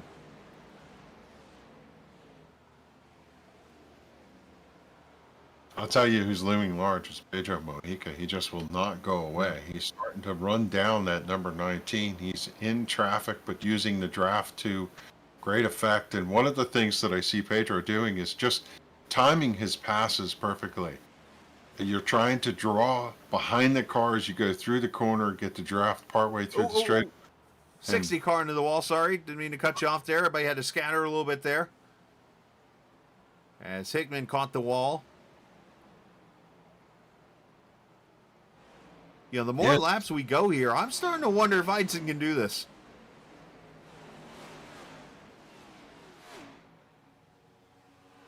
Cal and Tony fans, he's down on pit road, still getting service for that 84, I think. Night has gone from bad to worse.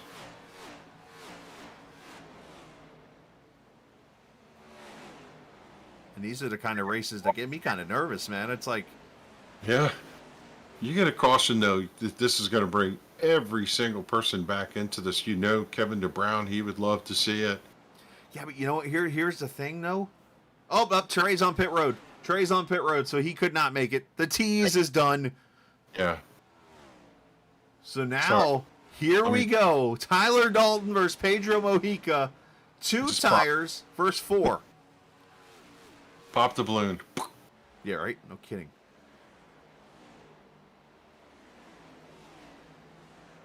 Bad news for Tyler as he looks through his rearview mirror. He's at 58, and it started to loom large. We look at the lap times there for Tyler Dalton. Last was a 41.845, and behind him, Pedro, a 41.938, but I think he was executing a pass, so we'll have to watch and see if they're mirroring lap times or Pedro's able to run a little bit quicker here with 4 tires. So it is 4 versus 2. So let's kind of do a battle of the belts here real quickly. So, or a battle of the what do they call it? The where you'd have the boxers kind of you'd show their stats against each other type thing. So Tyler Dalton pitted at lap 74, took 2 tires. Pedro pitted at lap 73 and took 4 tires. So yes, Tyler has fresher right side tires by 1 lap, but Pedro has fresher left side tires by about 20 or 30 laps. And there's also another problem. His name is Brian Macklin, to the outside of Pedro for second.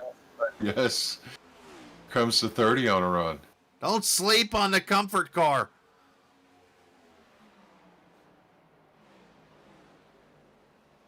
If I'm Tyler Dalton, I am cheering like a fan. Man, I love to see these guys run side by side. Brian's going to clear him. Brian tracked me down, but I do love to see them contesting against each other. Keep doing that. Laps ticking off, 7 to go. Go ahead and fight each other and let me drive away and keep the win. So watch the times here. They've held steady here as they were passing each other. And you know Mojica's going to work with Macklin here probably. As Macklin's got it down to 1 second, 6 laps to go. 41.989 out front to a 41.991. 91. Ooh, 8 100ths. Macklin. They've been doing a tenth, maybe a little more. Each lap pulling him in. Now, do that have enough time at a tenth to catch him? You know, the fastest car was that lap, actually, out of the bunch in the lead, was Kevin DeBrown. Yes. With an 84, Richard Beasley back here with a 38 is 2 seconds back. This could turn into like a 6-car battle if this don't hurry up. I mean, I think Beasley's too far back in all realism, but 5 to go. 5 to go. Dalton, Mojica, Brown, Fuller, Beasley, Coleman, Jimmy and Chad, O'Rourke.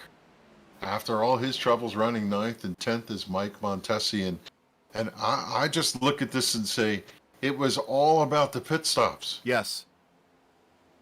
You know what? This gives me an opportunity to do something I normally, I normally don't show the times up there in the top left. So I'm showing you that, but, excuse me, also, I don't usually do this, but I think this is a good opportunity, so let me pull that off the screen. Let me pull up the old battle box. We're 4 to go here, and these guys are there. They are within 8 to 10 car lengths, running Tyler Dalton down. When they run nose to tail, they can run faster, and their lap times have been significantly better than Dalton, and they're going to be to him by the time he gets to the start-finish line. Coming to 3 laps to go. I think Tyler's got to go to the top here. That's going to be his only defense here. Catching him's one thing, passing him is another, maybe. We'll see. Agreed 100%. Down to 2/10. And there's lap traffic up ahead here.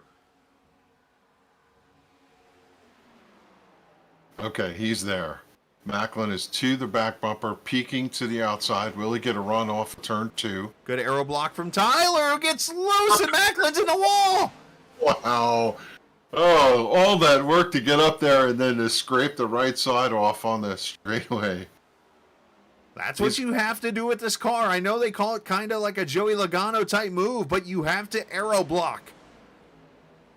And that is what Tyler's doing. Pedro gets loose off 4. 4 miles to go. Tyler driving for his life right now. Wow, this is going to be awesome. I'm telling you, this is going to be great. With these two hungry guys right behind him and Tyler Dalton looking for the win. And where did Justin Fuller come from? We have 5 cars and Brian Wortman under a blanket. Sorry, Brian, no offense. Here comes Kevin DeBrown into that mix. So all 5 cars are right there. And if somebody messes somebody else up, another guys could squeak by and get the win. Is there going to be maybe coming to 4 wide here? Oh my gosh. Coming to the white flag this time by. Pedro's got a really good run. He's to the bottom. He's got to clear him. He's got to clear him. Fuller's pushing him into the corner, and he's going to send it. Going to slide up and bang. Oh! Pedro to the lead, and now Fuller to the lead. Tyler back to the middle as one car destroyed its right front. I saw a fender in the corner. Dalton has a good draft going down the back straightaway here, but I just don't know that his car is going to turn the way it needs to. Ought to turn 3 and 4. He's going to just kind of bog down out there, and it's going to be Justin Fuller to the high side. Fuller pits 8 laps later than the field, and in memory of Ed, goes to victory lane at Auto Club Speedway. What an incredible charge to pick up the win here. That was amazing. I peeked over at the scoreboard as you were doing a recap of that last lap, and I looked and saw 81 was the lap that Justin Fuller pitted on. Everybody else 73 and 74. So driving the car,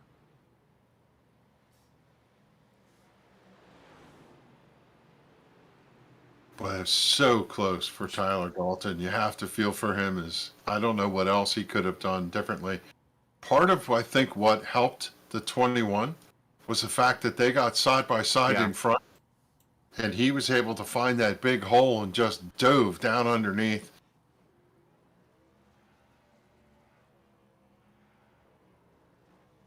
I have no idea how Pedro held that car after getting, well, what is the saying? 8 tires are better than 4. I mean, they went into turn 1, and he literally got pushed into the corner, slid up the track, and then Fuller just filled the gap. That was crazy. Ed Burrell, go ahead.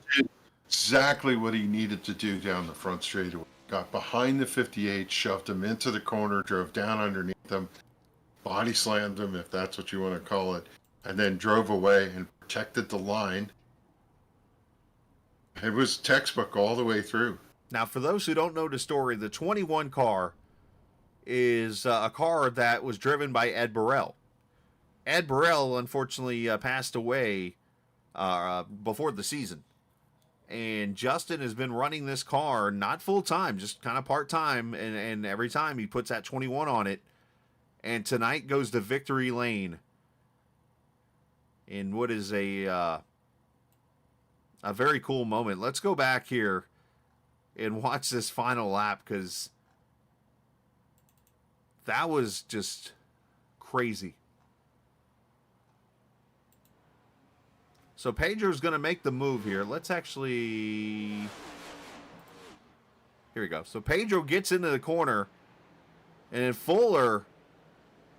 I don't know. Did they touch right there? But Fuller's able to hold that bottom lane. It was Trey Eidson, by the way, who had issues in the 7. Macklin tries to get up there and give Pedro the push. But in the end, I mean, Fuller had 8-lap fresher tires. And that was the difference here.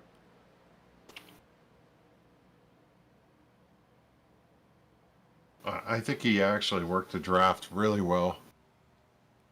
And you know who lost out on that? Turn 4, got the draft, drove down underneath him. I'm wondering if the contact to Pedro slowed Pedro's car up at all. And the one that actually paid in that last lap was the 30 of Brian Macklin. I don't know what happened off turn 4, but he lost a whole lot of momentum and finished 5th in this race, and Beasley gets 6th.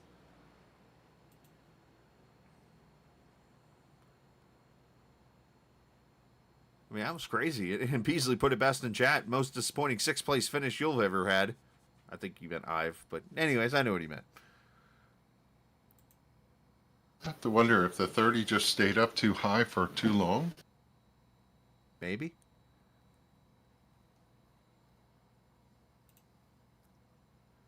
Well, don't ever tell me tires aren't important. Great finish. They will help you cut in the corner, meaning hold the car down and carry the speed up off the corner, and that could very well have been the difference, because I am not mistaken, Pedro took 2 also, didn't he? Pedro took 4. Tyler was the only one on 2. Okay. Yeah, the difference is, though, is Justin pitted 8 laps later. What a play for Tyler Dalton, though. He was so close to getting the win here tonight. Nothing to hang his head on there. Oh, nothing, not at all. I mean, what a weekend it was for him. to come out here Sunday night with a win at Iowa and then come so close here at the Auto Club Speedway as we bring Tyler up here from the pole, ever so close.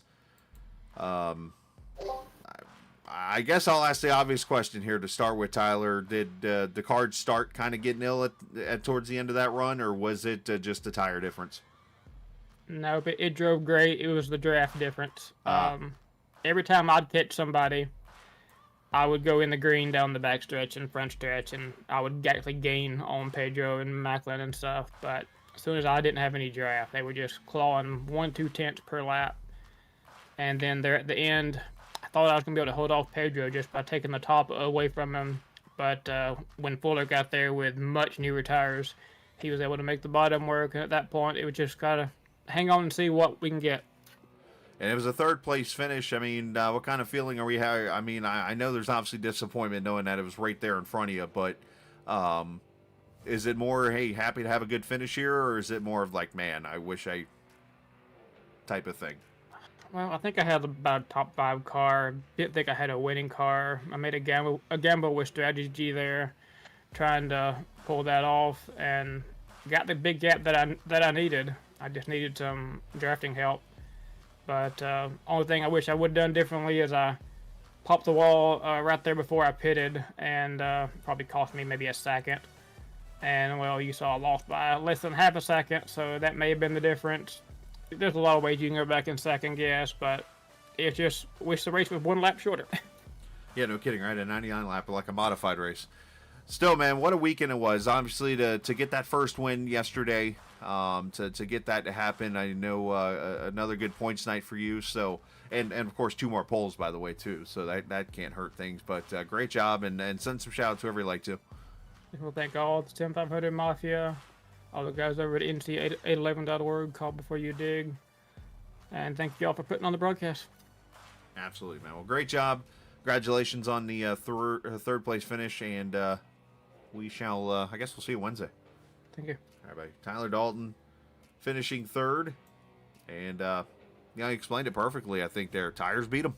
That's exactly what happened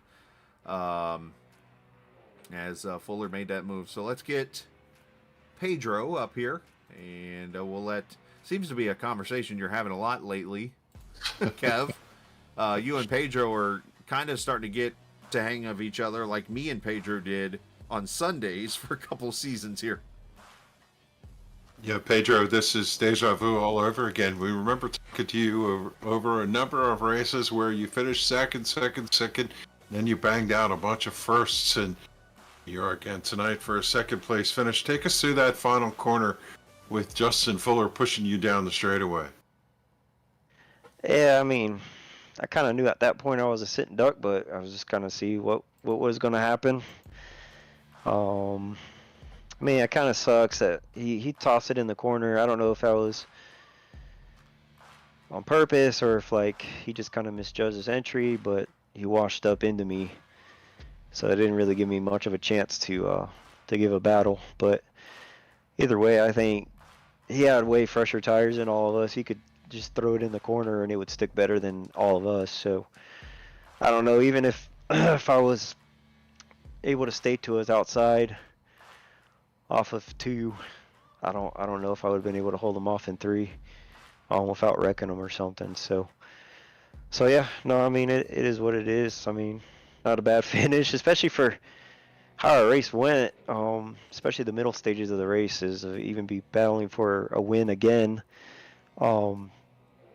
It's pretty amazing, remarkable, honestly, because we were caught up in that huge melee in the middle of the race. It's a blessing and a curse, right? You come off turn 4, you look up in the rearview mirror, and you see the 21 behind you, pushes you past the 19, and then as you go into turn 1, you see him down to your left. And it did look like his car really pushed, but the surprising thing is when he ricocheted off of you, the car turned left and actually hooked up and drove off the corner. You must have seen him off the left side out the A post. Yeah, no, I didn't notice that in the replay. I was hoping when he did that it might have messed him up more than me, and that I would have got a gap going down the back, but then when we got off the straightaway, he was ahead of me. So I was like, okay, well, I guess that worked like bouncing off the wall, where if you hit it just right, it doesn't really hurt your speed. If anything, it helps. So. Take us through the conditions on the track tonight. It looked like a lot of drivers, especially down low, coming up off the corner, getting back in the throttle, the car would step out on you. Did you have some nervous moments? Yeah, I definitely had one for sure. On one of those restarts, I about wrecked coming off the corner. But no, it's just the snappy loose off the corner was due to the tight entry to center. Setup was really tight, entry to center, and then would snap loose off. So had to manage the right front, entry to center, and then had to manage the left rear for drive off. So that's practically the whole race. Didn't really seem to matter what lane you ran, bottom or top, especially there at the end. I think it was pretty even for the most part. So I don't think lanes really matter too much in saving tires.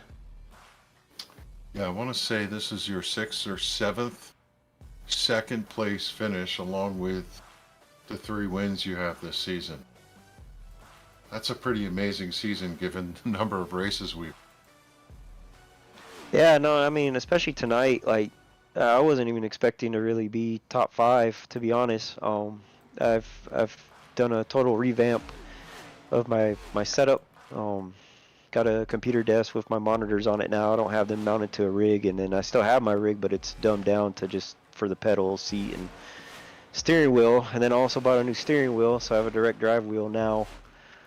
So just a lot of new going on, and really the first time I even got to try any of it was yesterday during the Sunday race. So I got 160 laps of practice last night and 100 laps of practice tonight.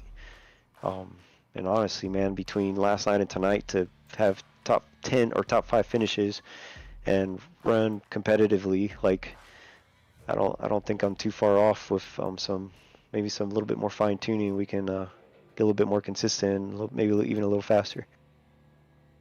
Yeah, just looking at the finishes this year, it's one of those years that anybody, I hope you're realizing it.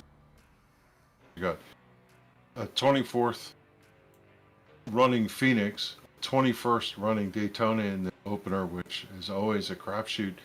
You got a 9th, which is nothing to complain about, in Bristol, and then everything else is a top 5. It's a pretty amazing season, and we look forward to watching you go through the rest of the run and see what you can do here, as you were so close to the win tonight, and always making it exciting for us, Pedro. Thanks for that. We'll give you a moment to give you the microphone and give a shout out to anybody who wants. Yeah, no, I appreciate it, Kevin, you and Chris, and Captain Esports for the broadcast. I think this was a pretty entertaining race to go watch back, so that'll be fun. So appreciate what you guys do. Appreciate Glenn Campbell and Trans Service for jumping on board and let me run this year in the Cup Series. So I'm glad that I've been able to represent them pretty well. So appreciate Max Graphics for painting the car. Again, I'm trying to get a win with this car. I'd like to get a win with this car with Judah on it. Saw something earlier in the week that he was feeling a little down. So prayers to him. Hopefully he's feeling better, buddy. And hopefully you get back on your feet soon and go out and have some fun, man. All the admins at Sim500, I appreciate them. NC811, appreciate them for sponsoring the Cup Series and everything they do. All the guys on Team Name, appreciate them and have a blast racing with them. And I appreciate family letting me come down and hang out for a little bit. There you go, Pedro Mojica, another second place finish, and we know a bunch of wins are taking the time, Pedro. And, we'll let you go back to celebrate with the rest of your crew as we turn to Chris. He's picked up our winner, Justin Fuller, running for Ed Burrow. Yeah, I have a feeling this is going to be a pretty emotional interview here with Justin. I know Justin has told us a couple times. I go back to earlier this season. I remember you, Justin, talking about you're going to do everything it takes to get this car to victory lane. And I think tonight showed it, where I'm kind of showing some of the highlights here purposely so I can see like where exactly you were. But you come off pit road on lap 81, and as you're crossing the blue stripe to clear back onto the track, you are almost an entire straightaway behind Tyler Dalton as he's entering turn 3. As you're coming off as you're coming off pit road, the obvious question is, did you feel you could get to him? No, I definitely didn't. It wasn't really Tyler I was looking at. It was more Brian, Pedro, and Kevin. Wasn't really gaining on him a whole lot. I thought I waited way too long to pit, and I was gonna shoot myself in the foot there. And about probably 8 laps to go. I'm like, yeah, I'm not gonna get there. This is a lost cause. I'm gonna keep trying, but I never thought I was gonna get there. Obviously, the thought going through your mind right now to take this paint scheme, the one that you've wanted to pay tribute to Ed for, and to go to victory lane here in California. Yeah, it's awesome. Would have loved to have got it sooner in the season. I know I'm not running full time, so it's I got to pick and choose my battles here, but it's awesome to get the win for Ed. Everybody misses him. He was a great guy. He was a good time to race with on the track. He was always respectful. It's awesome that Joey and NC811 gave me the opportunity to drive this car, basically in whatever races that I can make, and was happy to get it done. Not really happy with how I did it. Pedro didn't deserve that. Pedro and I always race clean, and I feel kind of bad about that. I'm really glad he was still able to hang on and get second place. He didn't get wrecked from it. It was just a little bit fender bump, but I drove it in there a little bit too deep and screwed the pooch basically and got into him, and I feel really bad about that because I know he wouldn't have done that to me. So he definitely owes me one for sure. But I'm really happy to get this in victory lane for Ed. Yeah. Yeah, I was going to ask about that last lap. Obviously, let's discuss that real quickly. Talk about you obviously come off turn 4. You're in the middle, almost 3 wide, and you get there behind Pedro. Talk us through just that final lap of what all was going on. Well, with about a lap and a half to go, I'm like, well, damn, I'm actually going to get there. I guess they really started racing hard, and they came back to me really quickly. And I knew it wasn't going to be easy. I knew Brian was going to race me hard. Kevin, surprisingly, kind of let me go. So thanks to him. He didn't make it too hard on me. Brian definitely didn't make it easy. He held on my right side through 1 and 2. He's my teammate. I almost wanted to key up going into 1 and be like, hey, you should just let me go here. And I don't think you're going to get him. At least give me the opportunity, but I didn't. So when I got there, I was like, well, damn. I knew Tyler had a big lead at one point, so I knew he was on worse tires. So I'm like, well, I'd rather be in Pedro's dirty air at that point. So I started pushing him down the front stretch, and then I poked out, and I kind of drove it in about the same spot I had been, but the problem is I didn't take into account the arc that I had been taking into the corner as well. So I went in way too deep, and I hit the brakes as hard as I could to try and stay off of him and turn the wheel left, and it went right up into him. I'm really glad it didn't wreck him, and I'm really glad he was still able to get second place finish out of it. Deserved that. He deserved to race me for the win for sure, at least on the backstretch cleanly. And I didn't give him that opportunity. So sorry to Pedro. I also have to apologize to Mike Kelly and Josh Parker earlier in the event. We were racing. We were having a lot of fun actually, and this is the second time it's happened to me with Josh down the backstretch here. I guess for some reason I just can't touch him. I don't know. I hit him down the back, and it just shot my car to the right, and it got me into Mike and destroyed Mike. Josh didn't get any damage out of it, but it cost him track position that he had worked on gaining, and I felt really bad about that too, especially because I'm not running full time. So the last thing I want to do is wreck these guys that are racing for points to try and make the playoffs and stuff like that. So just sorry to those guys, and yeah, just really happy to get this thing in victory lane for Ed. I know Judah's not doing good, so send a shout out to him as well. Well, obviously, you went out there and you fought for it. You got Ed to victory, as you mentioned.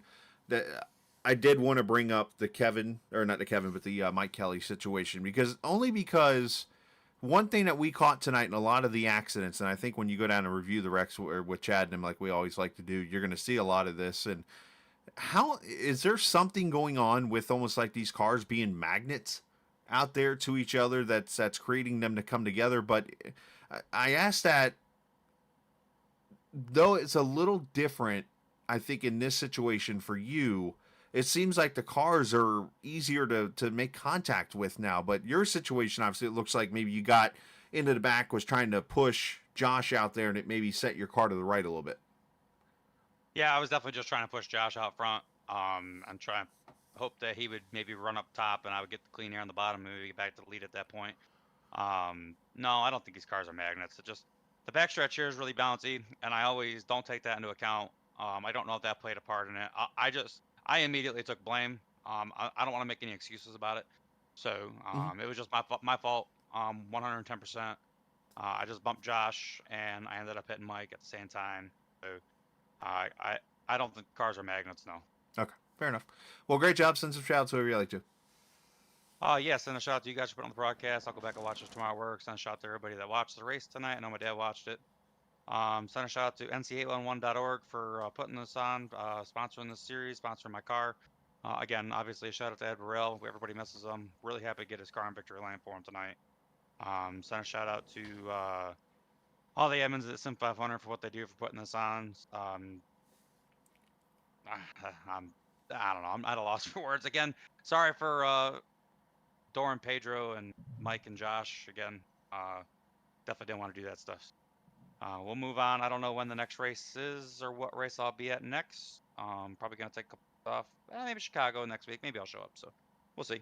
But yeah, that's about it. Well, great job tonight, man. Congratulations. Thanks, Chris. Have a good one. You too, buddy.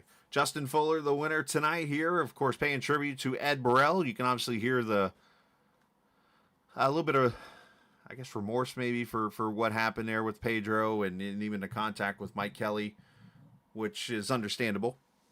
And but accidents do happen and that kind of thing. And you know what do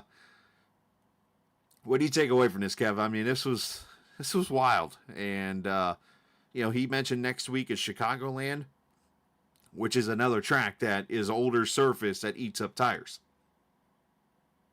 Yeah, I think he's a little too hard on himself, honestly. That's hard racing. That's what you should do. There's times, and we've called it out, a couple of these drivers are pretty aggressive. He sometimes fits into that bunch and deserves some of that finger poking he gets. But tonight, I just think he did the right thing. And yeah, he might have overdrove that corner a little bit, but it was for the win. No reason to apologize for that. Fortunately for Pedro, as you said, he was able to finish the job and get to second. So no harm, no foul as far as I'm concerned. You're going for the win. You're going to drive it deep into the corner. Yeah, right. And any other corner because you want to win. That's what you're going to do. I have no reason to apologize for that. I will speak from this side of things. The fact that I think a lot of drivers, not necessarily in this league, but just in general, have kind of forgotten that part. And the respect that you see Justin come in here and say, hey, my bad for screwing this up. I was in a league race Saturday night and created a big wreck on the last lap of a race. And I immediately said, hey, my bad, you know. I think you get a lot of people that kind of forget that part. And I want to bring that up because it's like, you know what? It's totally okay to say, hey, I messed up and causing a wreck. Don't just come up with well, if you weren't there, or, well, if this didn't happen, then that, or not say a word or anything at all.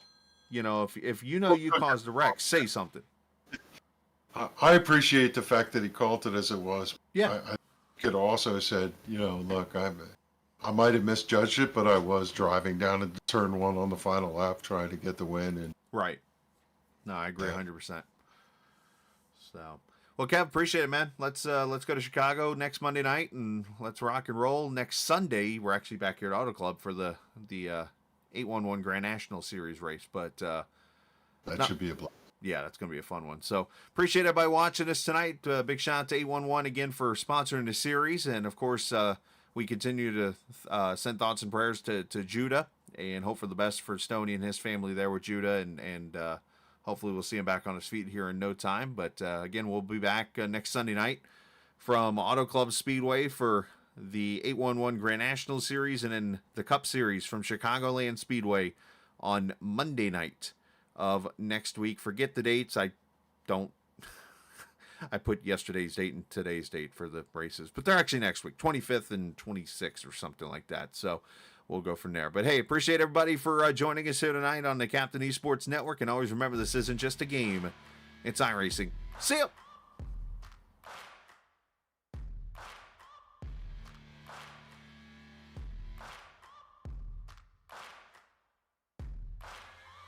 Searching for greatness in a sea of the dying and shameless, a sea of the aimless. I don't wanna be one of the nameless. I'ma wake up with the mindset that one day I'm gonna make it, and I don't think I'll be fine if I don't break my aspirations. Don't try to stop me, I exist to write my own story. I'll make a decision if I want some peace or if I want the glory. Yeah, don't want a life that is complacent or possibly boring. I just want a life that is worth every day exploring. My whole life I just wanted someone who would notice me.